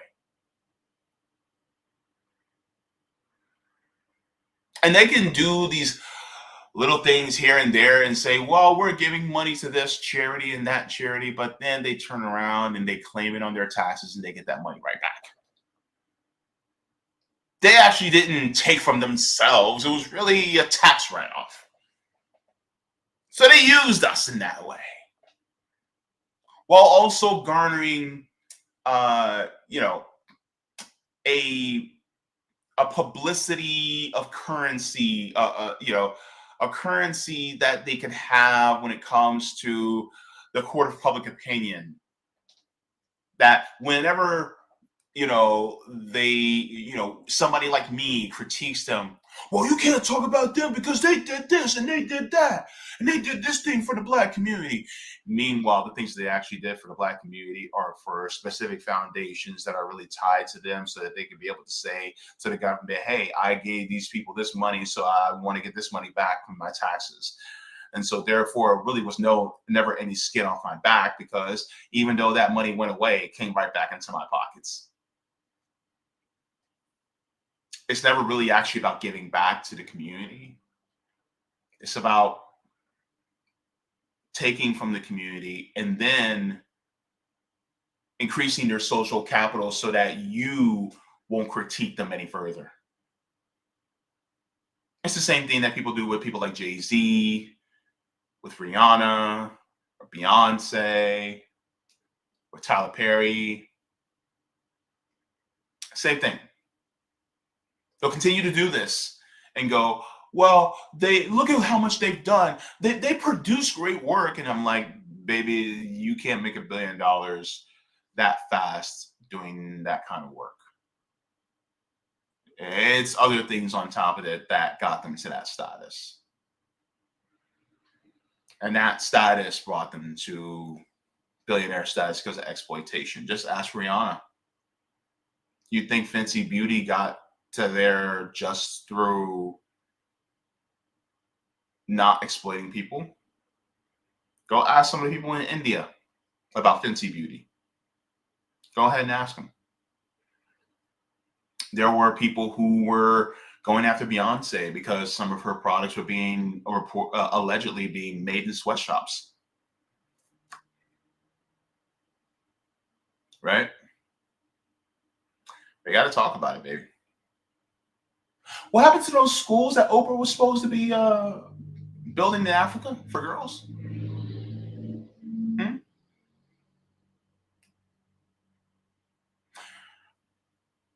My critique is of Black people who do not really have solidarity with their own people. And then you embrace a system that has actually enslaved our ancestors, and you continue to embrace that system and don't offer any type of either reprieve from the stain and scourge of this system, or try to help people who try to fundamentally change the system. It's not like some of the people in the past who, for instance, donated and worked with the Black Panther Party. Like that's different, right? Now you have these ones and they want to stay within the system because they don't want an FBI file. They don't want an FBI file the same way Aretha Franklin had one. Yeah, Aretha, she had an FBI file. So this is why the critique is so heavy. Let's continue. Dr. Dre helped to write the soundtracks of our lives. His beats gave rhythm to resistance, but his billions went to USC, a white institution that built its prestige while keeping Black students at the margins. Not a single dollar went to a historically Black college or university, not one dime to the Black press. His music screamed revolution. His money whispered obedience.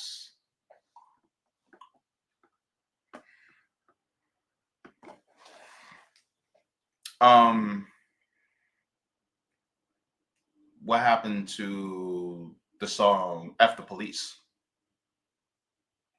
You'll hear them singing that no more. You know why, right? Because he has property. And police's job is to protect property. Right. It's not about protecting people, especially working class people like you and me. No. In fact, police actually don't have a constitutional duty to protect us. You can actually check that out. You can Google that yourself. That was actually ruled by the Supreme Court. So they don't have a constitutional duty to protect us. And then you have people like Dr. Dre that don't really give a damn about his community. Hell, why would he give a damn about his community when he's actually allegedly a woman beater? And he beat Black women. So, of course, he's not going to care about his community. He doesn't even care about the Black women in his community, allegedly. So, how can I expect more from him? I don't. And neither should you. Right? And this isn't saying that you still can't enjoy his music on, The Chronic. Right? But I'm going to tell you something right now. It's a lie when when he keeps saying, I still got love for the streets. No, you don't. No, you don't. Busy giving money to USC instead of HBCUs. And even then, you don't even have to give money to HBCUs. I mean, just why aren't we uplifting Why aren't we uplifting Black people in a more substantive way, especially when it comes to changing the system? Doing mutual aid with our dollars instead of doing charity. My, what would Fred Hampton say about him? Let's continue on. Hell, what would Pac say about him? That's a great question. So, and yet we acknowledge the truth. They have every right to do what they want with their money. No one questions that. But when the world is burning and our people are being pushed back into the fields, we wish they remember from whence they came. Mackenzie Scott, a white woman, has given more to Black America in 1 week than all of our Black billionaires combined have given in a decade. She donated hundreds of millions to HBCUs and Black nonprofits.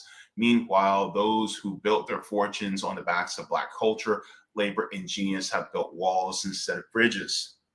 Now, I don't think this person is basically saying that white billionaires are better. It's that it's sad that white billionaires are doing some semblance of something more for Black people than the rest of them. My thing is, it's like we shouldn't even be looking towards billionaires, period, because to be honest with you, all billionaires, and I mean this every fiber of my being, I'm going to say it 10 toes down, my full chest, all billionaires should not exist. And I mean the status of being a billionaire, because they all have exploited their way to get to the top. Every last one of them. I don't care which one you point to. They are all horrible. I said what I said. Go cry to your big bone mama about it. And this is why it's so important for us to really focus on not just the billionaire class, but also the billionaire class that claims to be of the same stripe that we are. Because they want to still be able to look good in front of us. They still want to be invited to the cookouts. And yet, they're the reason why we can barely afford the food to go to the cookout.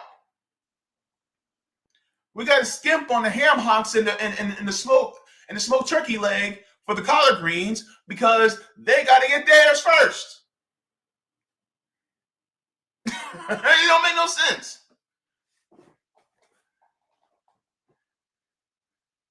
It's one thing for the rich white guy to take our cornbread, but now you got the brother taking your cornbread too? Just because he owned the block?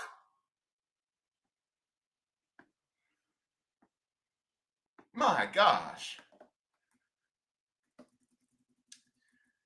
They have mistaken assimilation for advancement.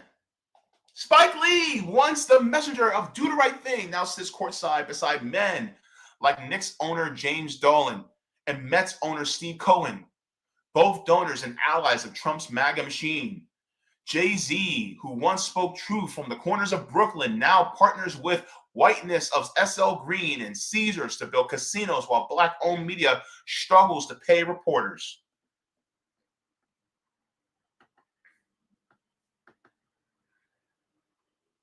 Isaiah Thomas, a Hall of Fame legend who's once the finest businessman among them, knows firsthand what the Black press can do. When his award-winning wine was shut out of major retail chain, it wasn't a white PR firm or a corporate lawyer who came to his defense. It was the Black press.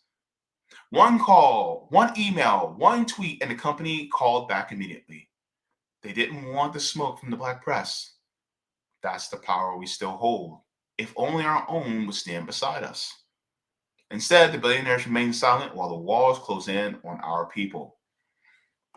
It continues, under Trump's regime, more than 300,000 Black women have already lost their federal jobs, and the number is rising. Trump's government is fighting a judge's order demanding he restore food stamps for millions of hungry Americans, many of them Black.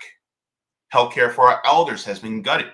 WIC and Medicaid are under attack. Trump's inner circle, Stephen Miller, Russell Vought, Steve Bannon, and their MAGA faithful openly promised to erase every gain made by Black Americans. Now, this person is lambasting, and quite appropriately, the Trump administration, but also let's not forget what the Democrats have also done. Because if we were in a Harris regime right now, would this article have been written? I would hope so. Because what Harris has done, especially to Black people in California, should be also focused in on. Or if, say, for instance, if Biden was still had ran, we could talk about the racism, white supremacy of Joe Biden and the policies that he implemented that were also against the Black community. But all of this came together and coupled together makes it harder and worse for those of us who are the Black working class. And so when we talk about Black billionaires, it should not be missed upon us to not also consider that the Democratic Party has been covertly negative for those of us in the Black community as well. So they're not even hiding their racism anymore. They fired 4-star generals because they were Black. Now, this part is, yes, focus on the part that they were Black. They fired 4-star generals, okay, but at the same time, I'm gonna be honest with you. The military budget needs to be slashed by like 90% anyway. But yes, it is egregious that they fired people in the military for being Black. Said they removed the Librarian of Congress because she was Black. They're dismantling Black leadership from the military to academia. They say the immigrants they are deporting stole the jobs that Black Americans should have, as if the only work we deserve is in the fields. And now here's the thing I will say.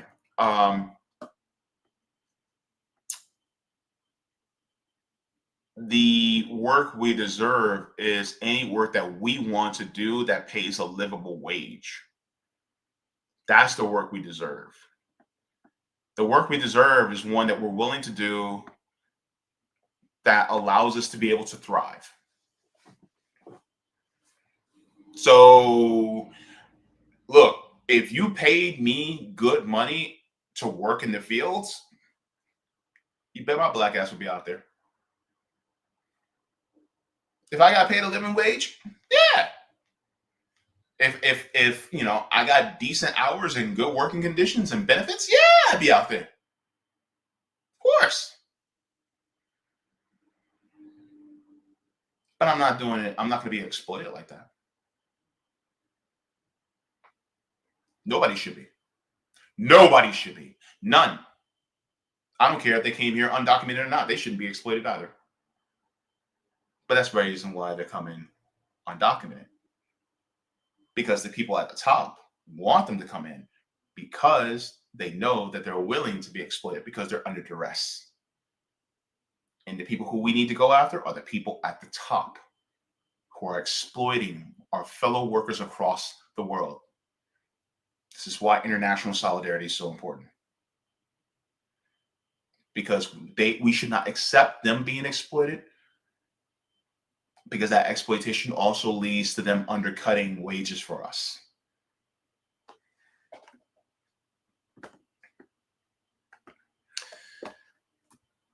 It says this is not a political shift, it is an unmasking. The same white corporations that once filled their websites with slogans of equality and diversity after George Floyd's murder have quietly pulled back. Target, Amazon, Meta, McDonald's, Citigroup, Disney, AT&T, Goldman Sachs, and others have walked away from the very promise they made to Black America. They pledged billions, then simply decided not to give it. They used our grief for marketing, our pain for profit, and then vanished when accountability came calling. Through it all, the Black press remains the only institution that tells the truth. It is the keeper of our history, our victories, our wounds. It is not begging, it's bearing witness.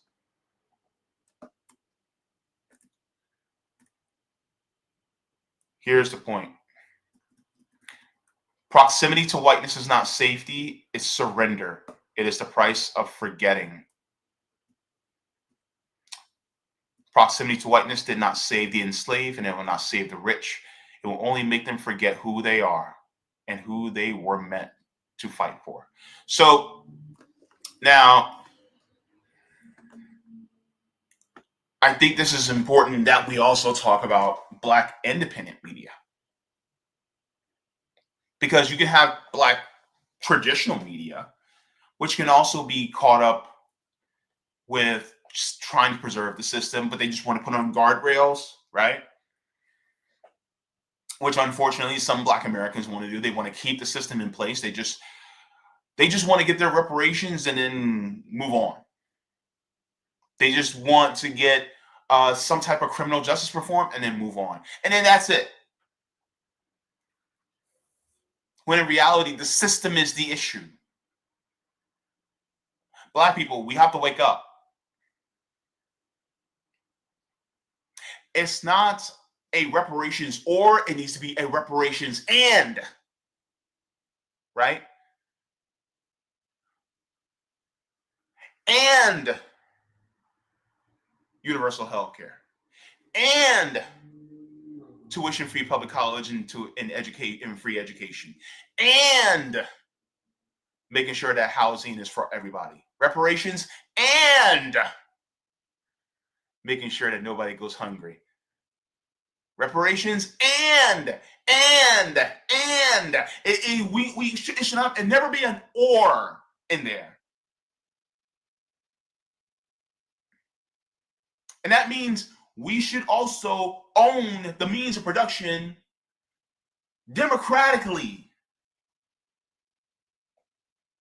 Because why in hell are we going to accept a system that enslaved our ancestors and committed 2 genocides?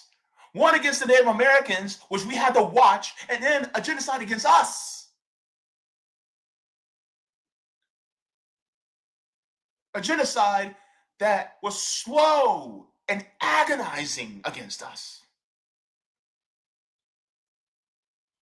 And then they waltz ones that look just like us out here, and they live on ivory towers, and they say, well, look at me, I made it. What did you do? I put some chapstick on my lips and I kissed some ass.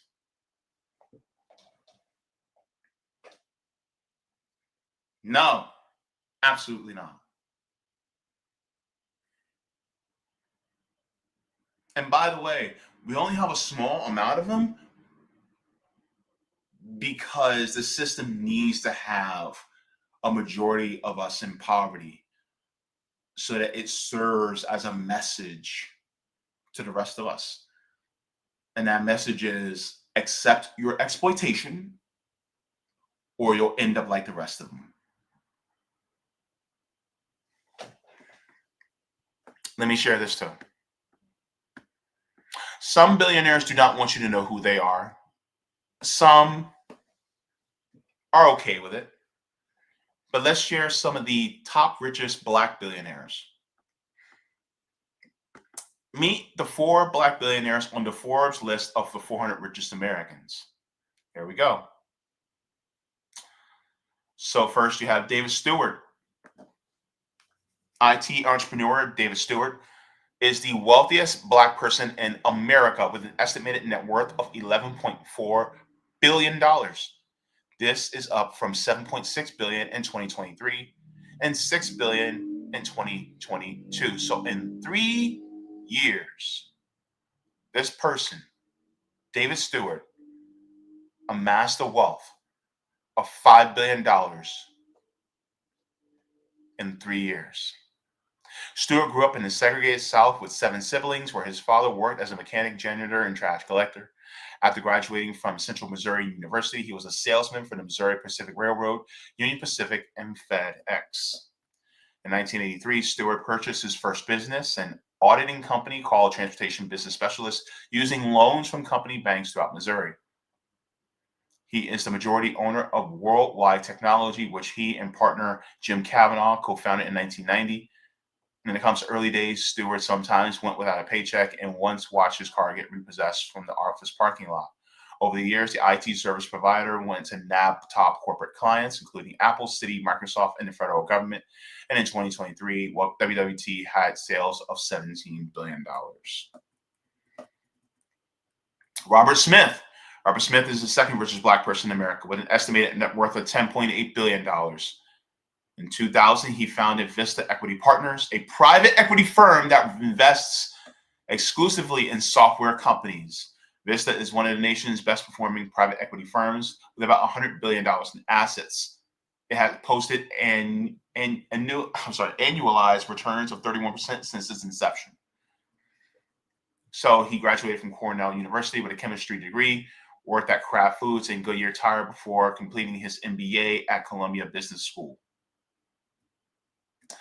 Alexander Karp. Alexander Karp is one of 23 newcomers on the list. His net worth is estimated to be $4.1 billion. He is co-founder and CEO of a data mining firm, Palantir Technologies, which received early backing from CIA Investment and ARM In-Q-Tel. He met Palantir co-founder and billionaire Facebook investor Peter Thiel at Stanford Law School. So here we have a Black billionaire that is associated with not only mass surveillance, but also with a Zionist. Zionism is also white supremacy. Do you hear the trash pan that's chirping in the background now? I bet you do.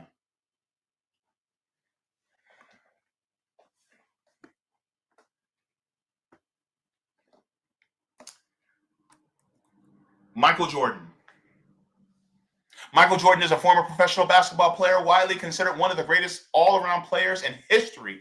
His career salary totaled $90 million, but he has earned $2.4 billion pre-tax from corporate partners such as Nike, Hanes, and Gatorade. He became part owner and head of basketball operations for the Charlotte Hornets, then named the Bobcats in 2006, and bought a controlling interest in 2010 before selling his majority stake in 2023. Jordan also owns 23XI Racing in the NASCAR Cup Series. In September 2020, he joined sports betting firm DraftKings as a special advisor to the board and investor. So,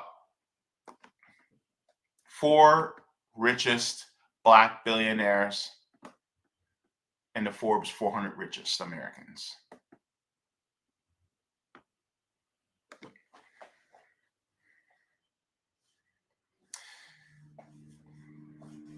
Black excellence is a phrase that is used to promote individualistic pursuits of wealth and power while leaving the rest of the people that they are a community with in the dust. Many of these people who are Black and very wealthy will pull up the ladder behind them. And when it comes to changing the system, they get scared because they want to keep the system as is. So this is why it's important for us to walk away from this system, because it doesn't give us any dignity. It doesn't help us collectively as a people to be able to get the true repair that is due to us, that is owed to us. And people will continue to point to them as examples as to why we don't need or deserve it, reparations, when in reality, we do need and deserve and are owed reparations. And they're being used to argue against it. On top of that, what did they do to get to where they are? What type of labor does Nike use in order to make those shoes? Do they pay their manufacturers, the people on the floor, a livable wage to make those shoes?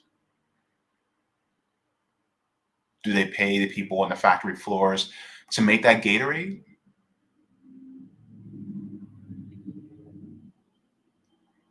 And so this is why it's so important for us to focus on class solidarity, including in the Black American community.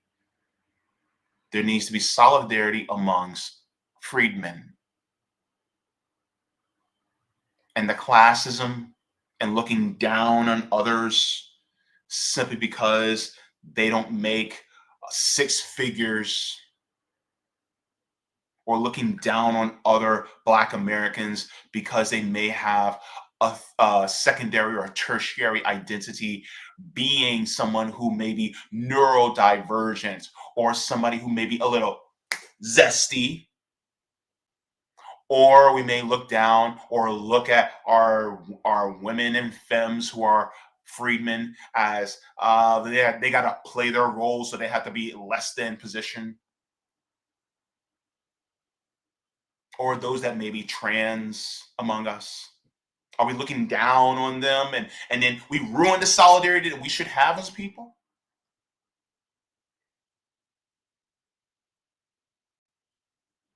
We also have to get rid of the bigotry that's in us too. Because we got to fight against this system. We should work to end even having Black billionaires and trade it for something that's even more valuable. A world that is beneficial, equal, equitable, and egalitarian for all of us. Because we need to fight for liberation for all of us, not just stand and glaze just a few of us at the top.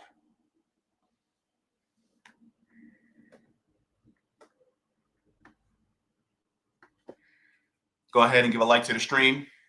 Thank you very much for all that. Let's go into the comments in the chat, and then we shall move on. Move on. All right.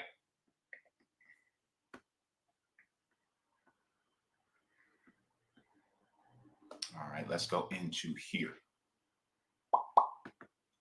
Mm-hmm.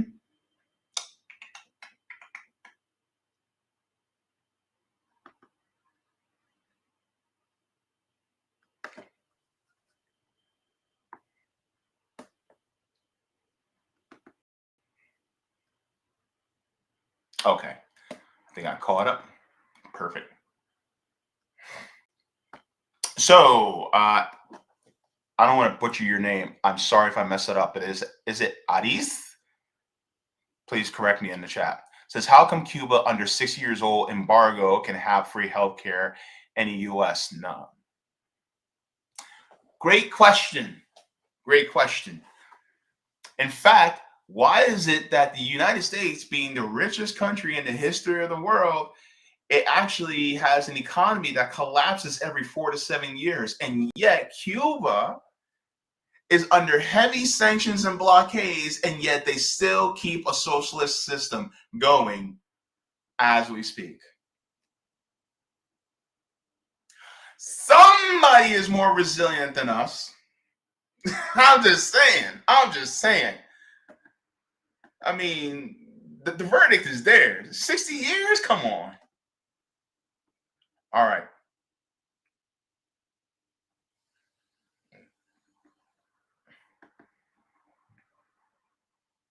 All right, let me see.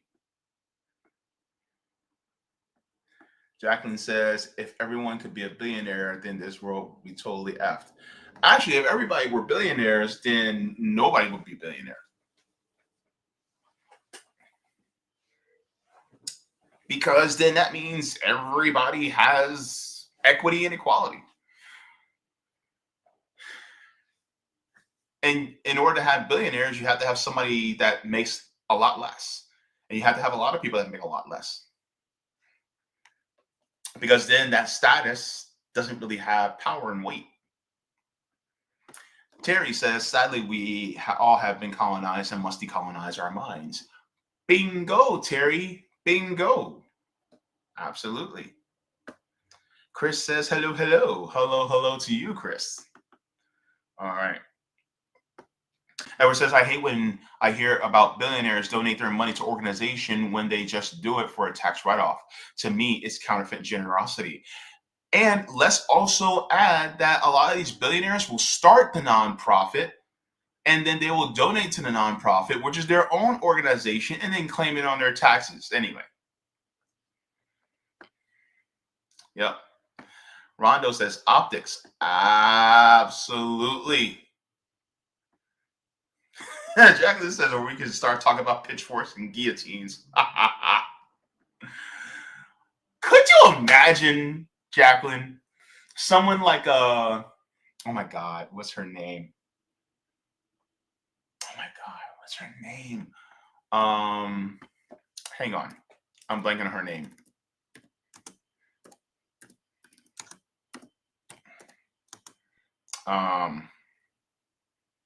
Martha Stewart. Can you imagine Martha Stewart doing like a class on how to create a guillotine? She's just like, I'm going to show you how to make the perfect guillotine. Okay, this is how we're going to do it. And it's so sharp and it's so clean. It has a beautiful edge to it. And then we're also going to decorate it with a beautiful floral motif. Isn't that lovely? That's a good thing. That would be hilarious. That could be a skit. Anyway, let's continue. Black Ronin says, if white billionaires are giving money to black press and black billionaires are not, that means the black press is now compromised.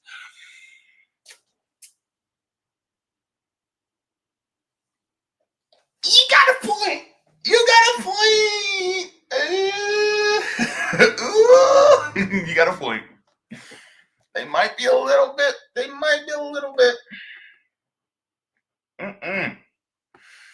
Rondo says Bezos' ex-wife is out here giving HBCUs hundreds of millions of dollars. Now, here's the problem. HBCUs also, they might have some relationships with Israel. And Israel don't like black people.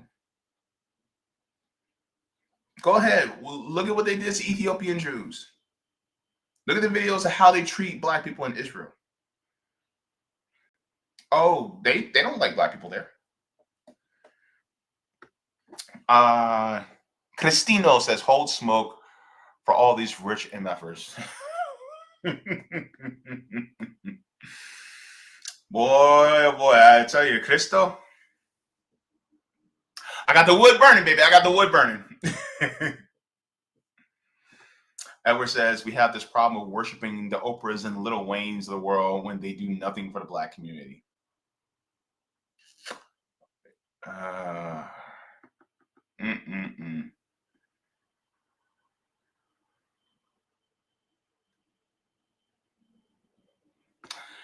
Crystal says Biggie and Dr. Dre are biggest traders because they are actually from the street.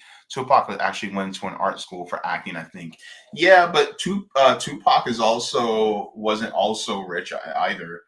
There are a lot of kids who are from the streets who also went to performing art schools too. But the difference is Tupac actually wanted to really change things and provide really a resurgence of the Black Panther Party so that we can actually can change the system for the better. So, that's one reason why I still respect Tupac down to this day, because he was actually about changing things for just not just the Black community, but America as a whole.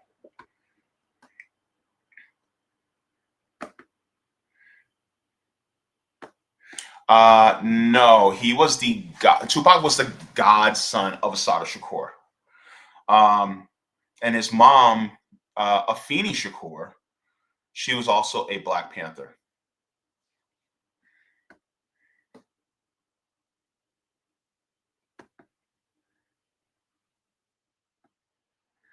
Sherry says Billie Eilish said it best. What did she say? Let me see.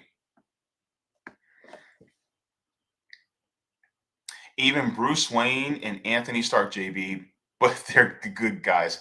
A weapons manufacturer and a friend of Commissioner Gordon, despite Gotham City Police Department being full of corruption. Yep.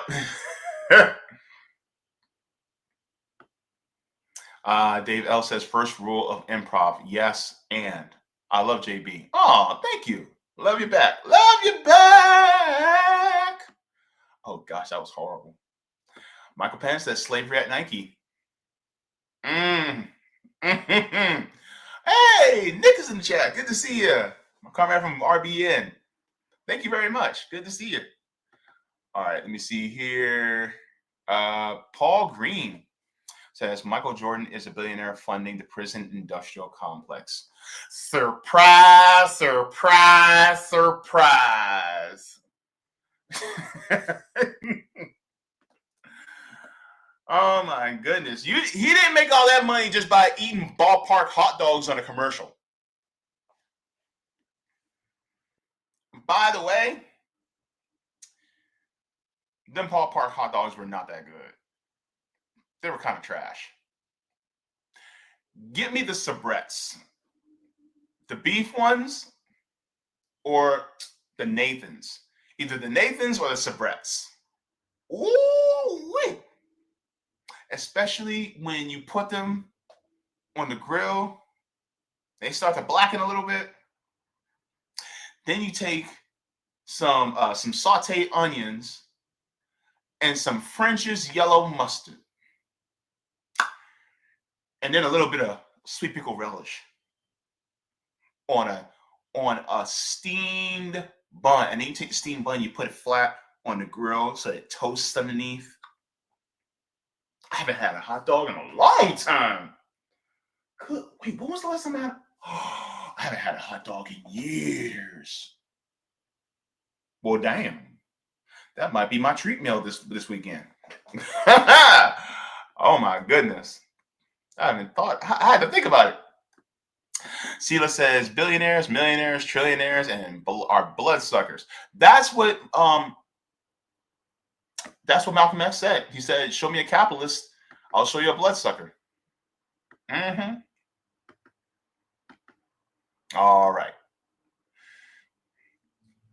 So let's get to the chat. I'm sorry, not chat, but let's get to the final story.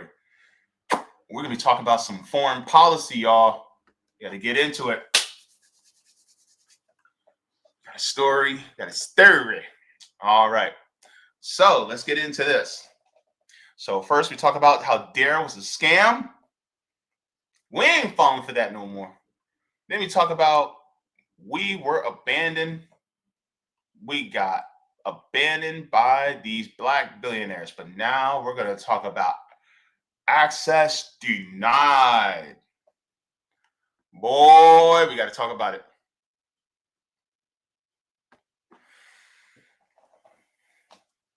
The United Kingdom said no. They said, you cannot have this information. They said you will not pass. Let's get into this, y'all, because this is an interesting story I found out.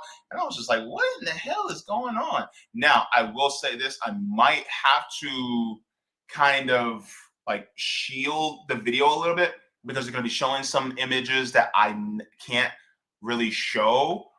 But this is going to be, this is a big story. Now it says exclusive UK suspends some intelligence sharing with the US over boat strikes. So let's get into this. So, let me see. All right, so let me make sure I get this correct. So we'll get into this right here, right now. To the situation room, watch this. The United Kingdom is suspending, listen to this, suspending some of its intelligence sharing with the U.S. because of the Trump administration's strikes against alleged drug boats in the Caribbean. We are joined now by senior White House reporter Kevin Liptak and CNN national security correspondent Natasha Bertrand. Natasha, to you first with this exclusive reporting. I mean, this is a big deal. The UK is arguably the closest ally to the United States when it comes to intelligence sharing. What else do we know? Yeah, Pam, it's a really significant rupture here. Essentially, what we're learning is that the UK is no longer sharing intelligence with the US about these suspected drug trafficking vessels in the Caribbean because it does not want to be complicit in the US military's strikes on these drug vessels and believes fundamentally that the US military's use of force against these vessels violates international law, according. So, of course, yeah, I got to kind of take that away for a second, but the UK is basically like, whoa, United States, you guys are in some stuff we just can't get into. What are you guys doing? Keir Starmer is like, yeah, we out. We out. We can't be doing that. Because what do you mean you're carrying out boat strikes against people in the Caribbean and you're doing war crimes over there? We don't want part of that. The intelligence, yeah, we're not going to be sharing that with y'all. Y'all crazy. Here you have a U.S. vassal state, and let's be real, right?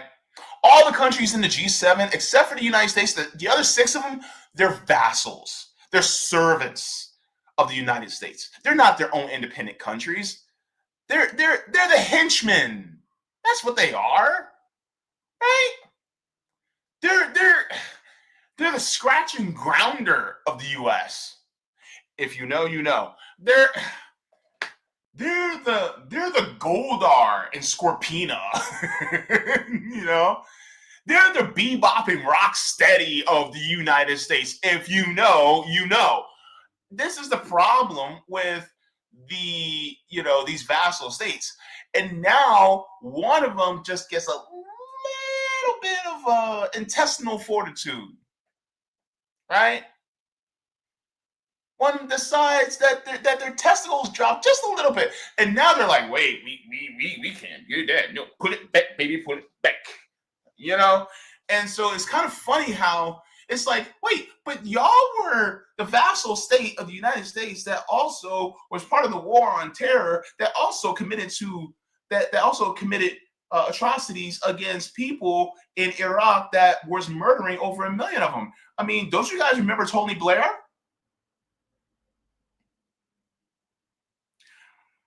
But they saw exactly what happened in Palestine, so now they are scared. They're scared. And they see what the United States is doing. They're like, yeah, we can't do that. It's interesting, right? So I'm going to keep playing, but I'm not going to share the video portion. Please let me know, like, if I'm full screen like this, can you guys still hear it? If you guys can, then yeah, I'll keep it up until that part goes away. But I just want to make sure that I don't share some of these images. Because yes, it's kind of like radar-ish images, but I don't want to get in trouble with YouTube, so that's why I'm keeping it like this. So please let me know if you guys can still hear. To multiple sources that we spoke to. Now, previously, the UK had been happy to help the United States locate and interdict vessels that were transiting the Caribbean that appeared to be trafficking drugs. But the key difference, of course, is that it was helping the Coast Guard intercept those vessels, arrest those on board, seize the drugs, and allowing these individuals to have some semblance of due process. But now, the US, of course, has started striking these boats unilaterally with military force, killing everyone on board. The total now for number of people killed is around 76. And we're told that the UK is deeply uncomfortable with that, and they believe that it is pretty blatantly illegal. Now, it is unclear exactly how long this intelligence sharing suspension is going to last, but we're told that it has been going on for well over a month now, essentially since the US began its bombing campaign, and it really underscores the continued questions surrounding the legality of this US military campaign, which of course the US government, the Trump administration, has insisted is part of an armed conflict that it is waging against cartel members and criminal organizations, but much of the international community, as well as legal experts inside the US, do not see it that way. So it's really about the United States continuing the illegal actions that it's carrying out against different countries that it really wants to take over through imperialism. And ultimately, this is about going against Venezuela, because the United States, particularly the Trump regime, wants to go against Nicolas Maduro and his administration in Venezuela, ultimately because of the resources that Venezuela has. Venezuela actually has the largest oil reserves in the world, even larger than those of Saudi Arabia. So, of course, because the United States has a partnership with Saudi Arabia, essentially the United States really is the tail that wags the dog of Saudi Arabia. So then they can actually get that oil from them. It's a bit shaky now, because especially what the United States is continuing to fund the genocide in Palestine and occupied Palestine. But now the United States wants to set its sights on the largest one. They want that big whale that is Venezuela. And so they're trying to be able to put in their own vassal. They tried to do it with somebody like Juan Guaido. They failed miserably at that, because really Juan Guaido was just laughed out of the room, so to speak, in Venezuela. Now you have Maria Corina Machado, that is actually also just as, if not even more genocidal, even more Zionistic and demonistic in her pursuits to try to run the country, because she really just wants to be a puppet of the United States, because, well, girl's got to pay the bills. And so she wants to have that position where she's in Nicolas Maduro's place. And so because of that, she is also trying to lead the opposition. But the people of Venezuela, they smell the BS. They're like, no, not her, not at all. And so the world's trying to clean up Corina Maria Machado. They're trying to clean up her image by saying, oh, we're going to give her the Nobel Peace Prize, right? Because she's so peaceful that she actually called for, the bombing campaigns on her own people and people taking over her own government, and also the bombing campaigns in Israel. She's so peaceful that she's done things like that, which is absolutely ridiculous. And so this is really what it's about. It's about regime change so they can get hold of resources and then also command a presence in the region, just like they do within West Asia. So the proximity in Venezuela has proximity to places like Colombia, as well as Venezuela being in the northern part of South America also has easy access to the Caribbean. So they might also be able to have access to the islands a little bit more. They will also have access to all, other countries, that may resist U.S. hegemony and occupation, like Bolivia, and also like Brazil, really, because the United States also has it out for Brazil, because they actually do not like Lula da Silva, despite Lula being kind of a centrist, in my opinion. But they really just do not want anyone in the global South to actually have any power that is really the power of the people, that being more socialist leaders, more left-wing leaders. And this is really part of the Monroe Doctrine. So the Monroe Doctrine basically treats the entire Western Hemisphere as their own little playground. And so that's basically what the United States is doing. They want to apply the Monroe Doctrine throughout the rest of the global South within the Western Hemisphere. And this is exactly part of the ploy to do it. It means risking the lives and destroying the lives of people who largely are just fishermen that are just trying to make a living in the Caribbean.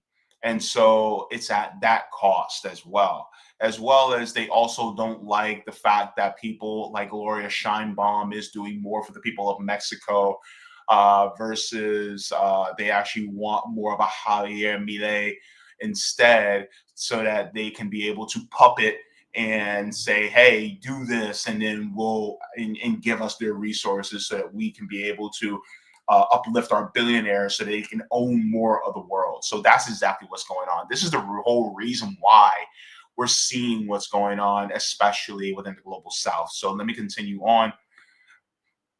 And I hope you guys are able to still hear when I'm full screen. So if not, then just let me know.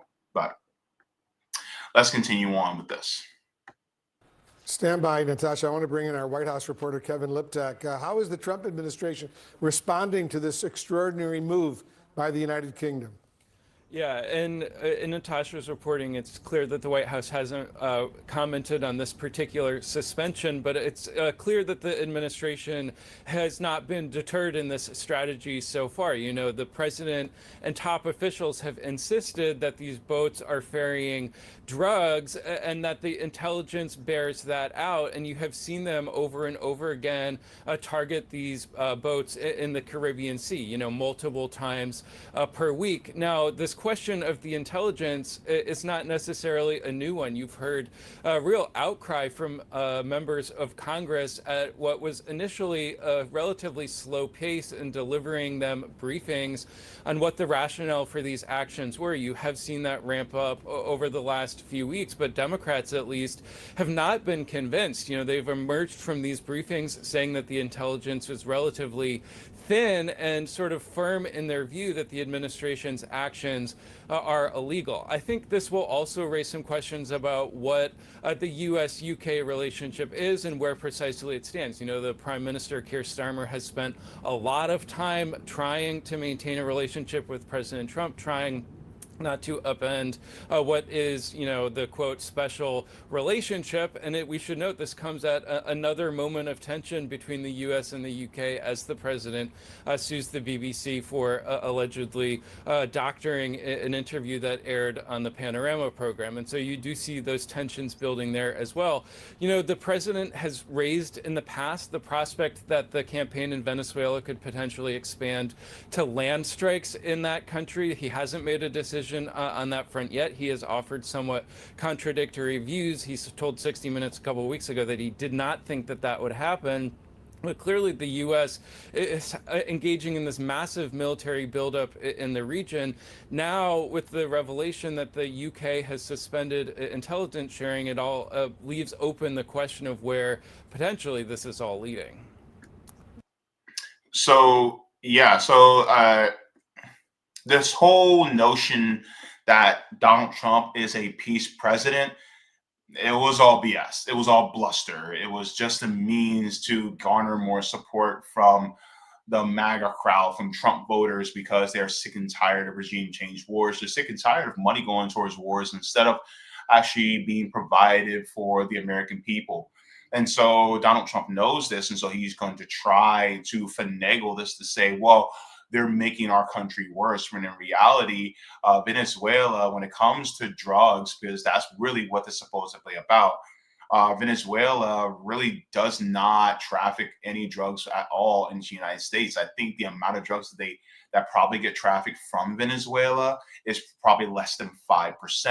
A huge chunk of drugs that actually comes to the United States comes through from places like Colombia, and even then, the amount of drugs that come from Colombia has been drastically reduced because the president, Gustavo Petro, has actually lowered the amount of illicit drugs that are being manufactured in places like Colombia.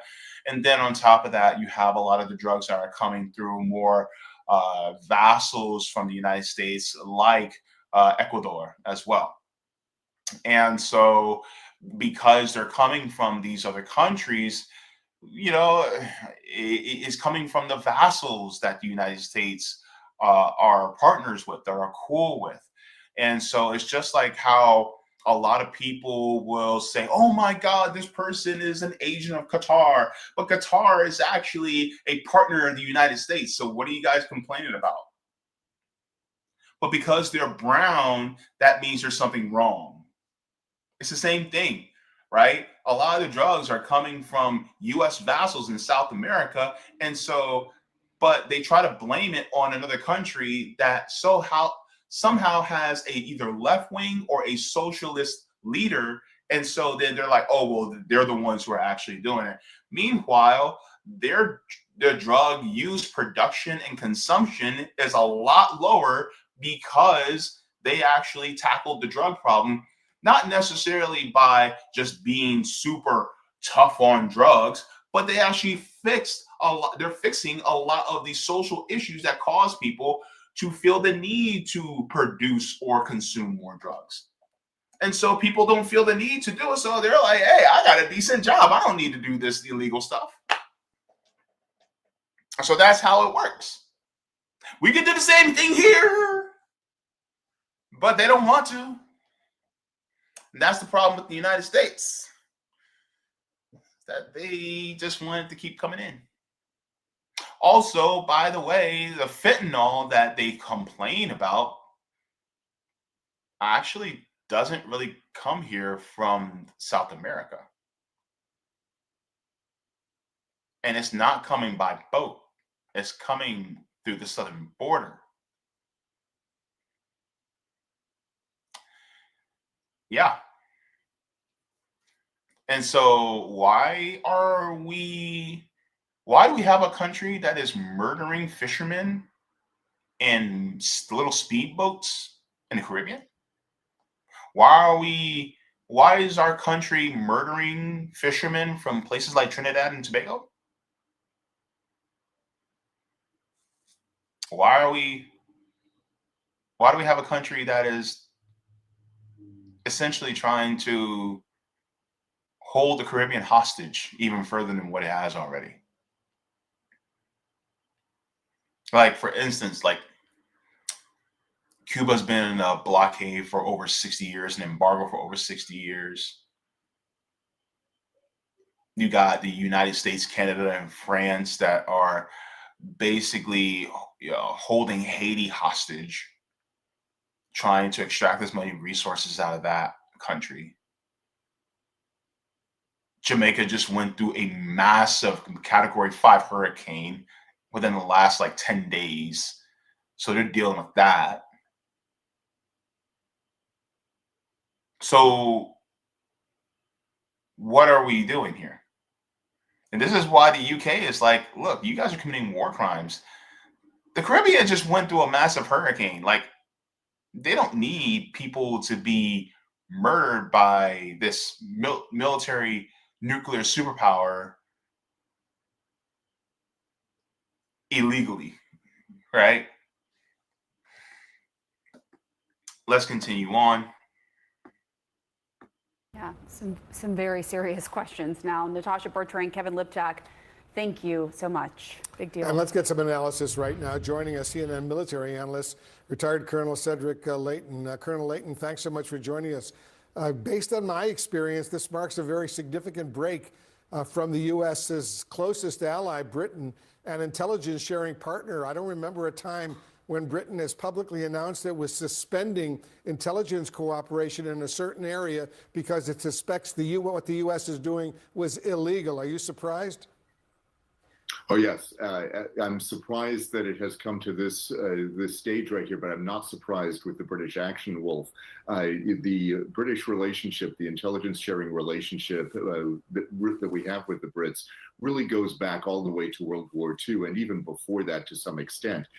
So this is a very significant break in that relationship. It's part of the Five Eyes program, basically a bunch of countries, including the UK, Canada, Australia, New Zealand, and the United States, all working together. And basically what they've done is they've split up the world in different areas, and they use resources. In essence, it's a resource sharing arrangement plus an intelligence sharing arrangement. And it's particularly noteworthy within the realm of signals intelligence, but it also goes into the realm of human intelligence and other technical intelligence disciplines. So this is very significant because the British have a very robust intelligence capability. That intelligence capability extends into the Caribbean. A lot of British territories, as Natasha reports, are part of this. They have intelligence sites in those territories, and they provide basically a clearer picture of the types of events that are going on in the Caribbean and in the adjacent waters.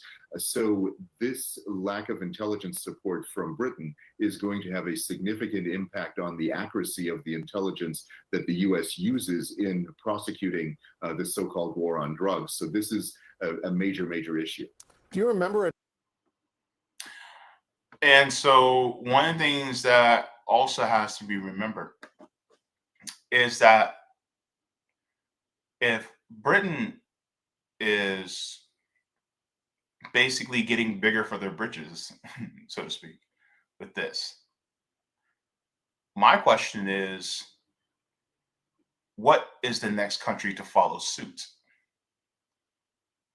Because if the United States sees this and they don't do much about it, then this could be a sign to other US vassals that are more lax on pursuing this war on drugs, or really it's a false war on drugs, but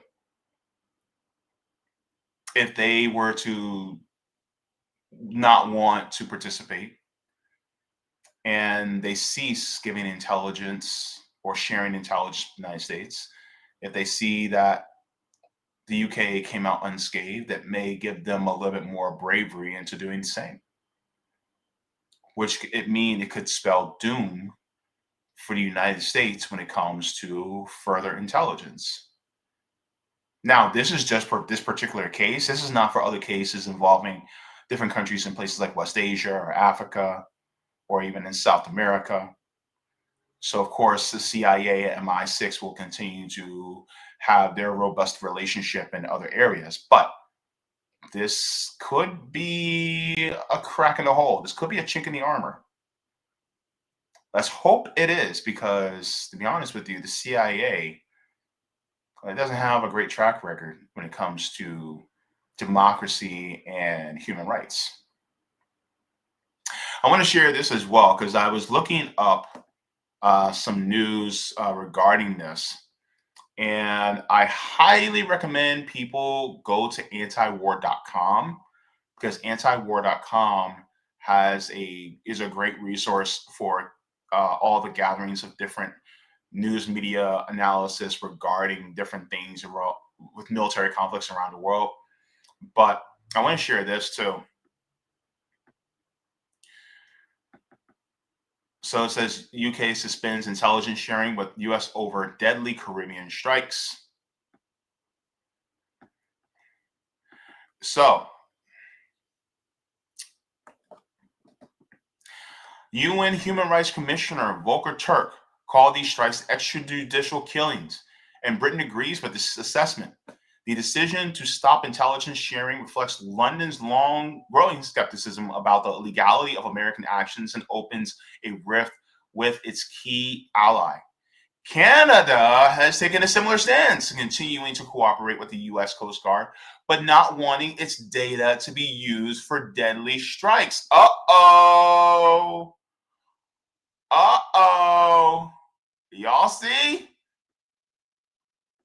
It's growing. It's growing. My goodness, look at this. Wow. They are basically saying, nope, we're not sharing. We do not want to share this information any longer. Even Canada is saying, you guys are getting a little out of control. Let's continue in here, because I want to share this as well. And this is the article that was shared by antiwar.com. It says Trump has accused boat crews of being narco-terrorists. The truth, AP found, is more nuanced. So,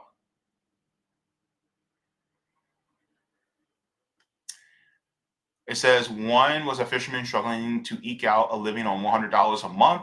Another was a career criminal. A third was a former military cadet. And a fourth was down on his luck bus driver. The men had little in common beyond their Venezuelan seaside hometowns, and the fact that all four were among more than 60 people killed since early September, when the U.S. military began attacking boats that the Trump administration alleges were smuggling drugs. President Donald Trump and top U.S. officials have alleged the craft were being operated by narco-terrorists and cartel members bound with deadly drugs for American communities.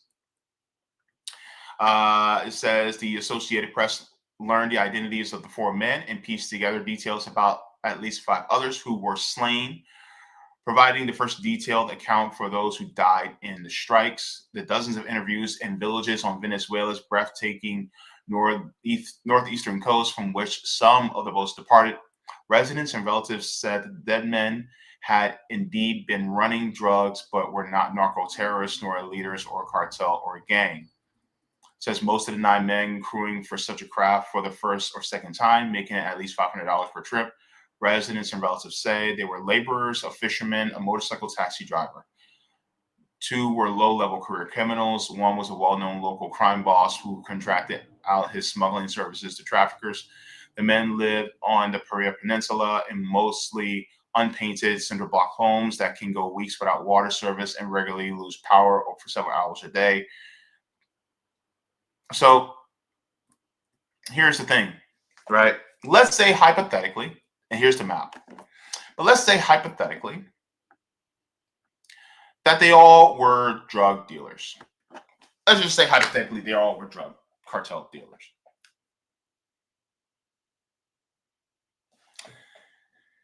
It was still illegal to murder them. I know. But there's this thing called rule of law. There's this thing called due process. That's a thing. And yet our country wants to murder people out of suspicion. What makes Donald Trump different from Barack Obama?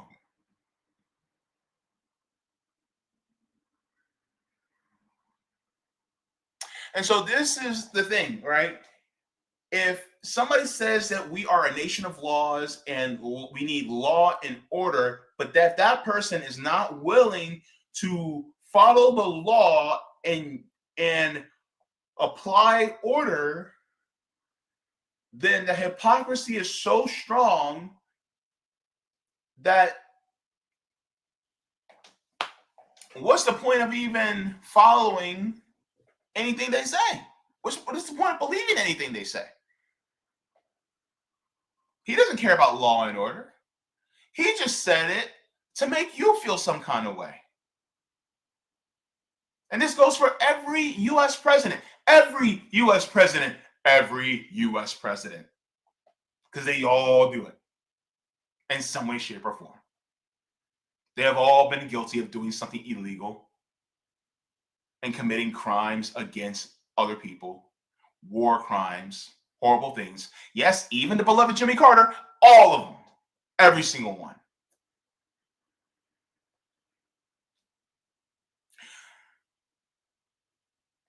And so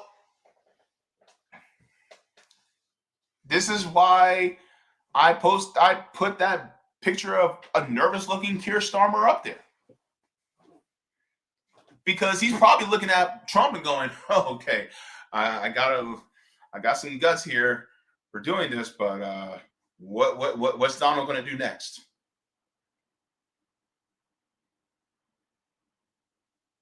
And so ultimately what has to happen is Donald's not going to be happy. And if he hasn't said anything by today, it'll definitely be tomorrow. It may come out as a post on Truth Social or a tweet on Twitter, or he may say something about in front of the cameras, but he wants that oil. That's what Donald Trump has said. Ultimately, it's not about spreading democracy or making the world a safer place. It's making the corporations richer.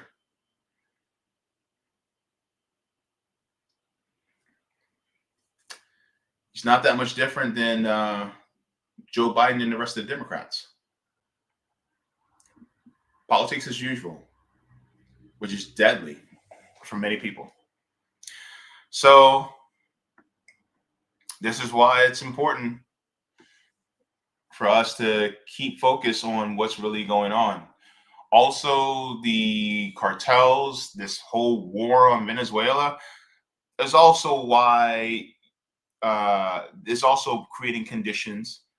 And I was listening to Ben Norton about this, but it's also creating conditions for people to say, oh my God, these Venezuelans, they're coming here and they're making our country worse. When in reality, that's actually not the case. They're actually not the ones who are bringing in all this crime. There may be a couple people who have done crime, in their home countries, but the majority of them are not like that. And so it's being used as a scapegoat so that you justify in your mind and heart the extrajudicial killings of people in the Caribbean. It's the same thing that they did with the war on terror. This is just the war on terror 2.0. They want you to feel okay with the extrajudicial killings and abuse of people who are brown. That's ultimately what it is. It's a psyop. Because ultimately, who is to help? It damn sure don't help us. But it's definitely going to help the billionaires to get more of the resources from a country that they want to own.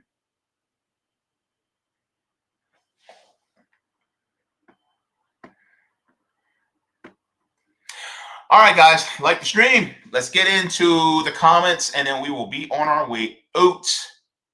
Not out, out. All right. All right, guys. So looks like we're good on the Rumble side. Let's get into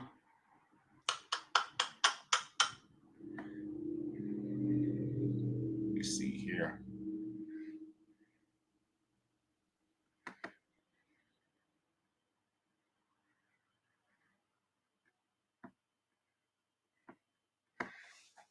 Sila says, hooray, it's about time some European nations stand back and away from this madness.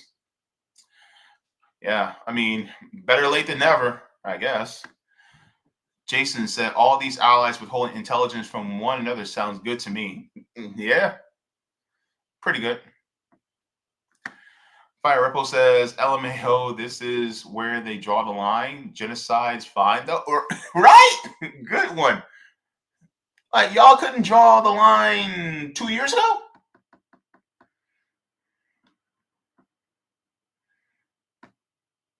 Jacqueline says, thanks for the info about Tupac. You're very welcome.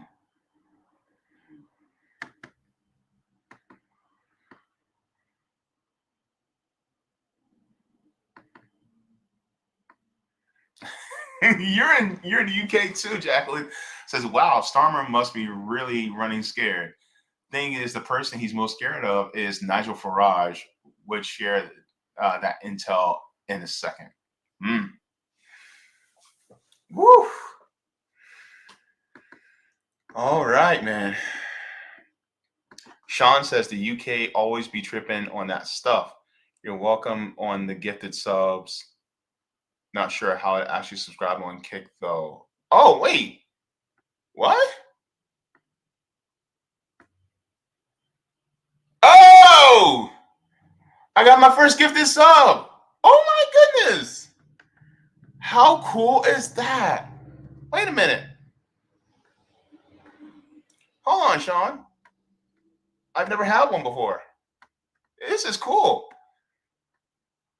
All right. Thank you very much. So, Sean Rockers, thank you very much for the gifted sub. Appreciate it. If you guys want to also become subscribers on Kick, you guys can also do that too. I will put that in the chat so you guys can also subscribe to my Kick channel. I'm also on Rumble as well. Let me do the Rumble too. Let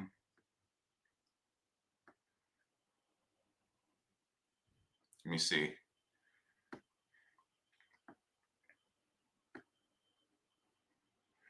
Hang on, let me see this. Can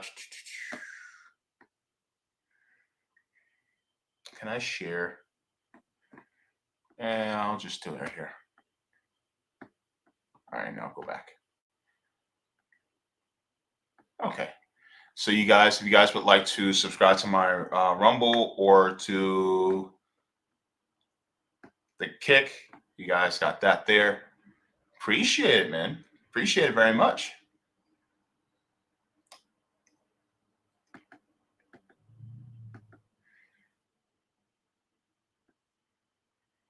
All right. So Vicky says bean soup with beans from my garden and lots of veggies and chicken on the stove, quinoa on the side. At my daughter's house, she's recovering from surgery.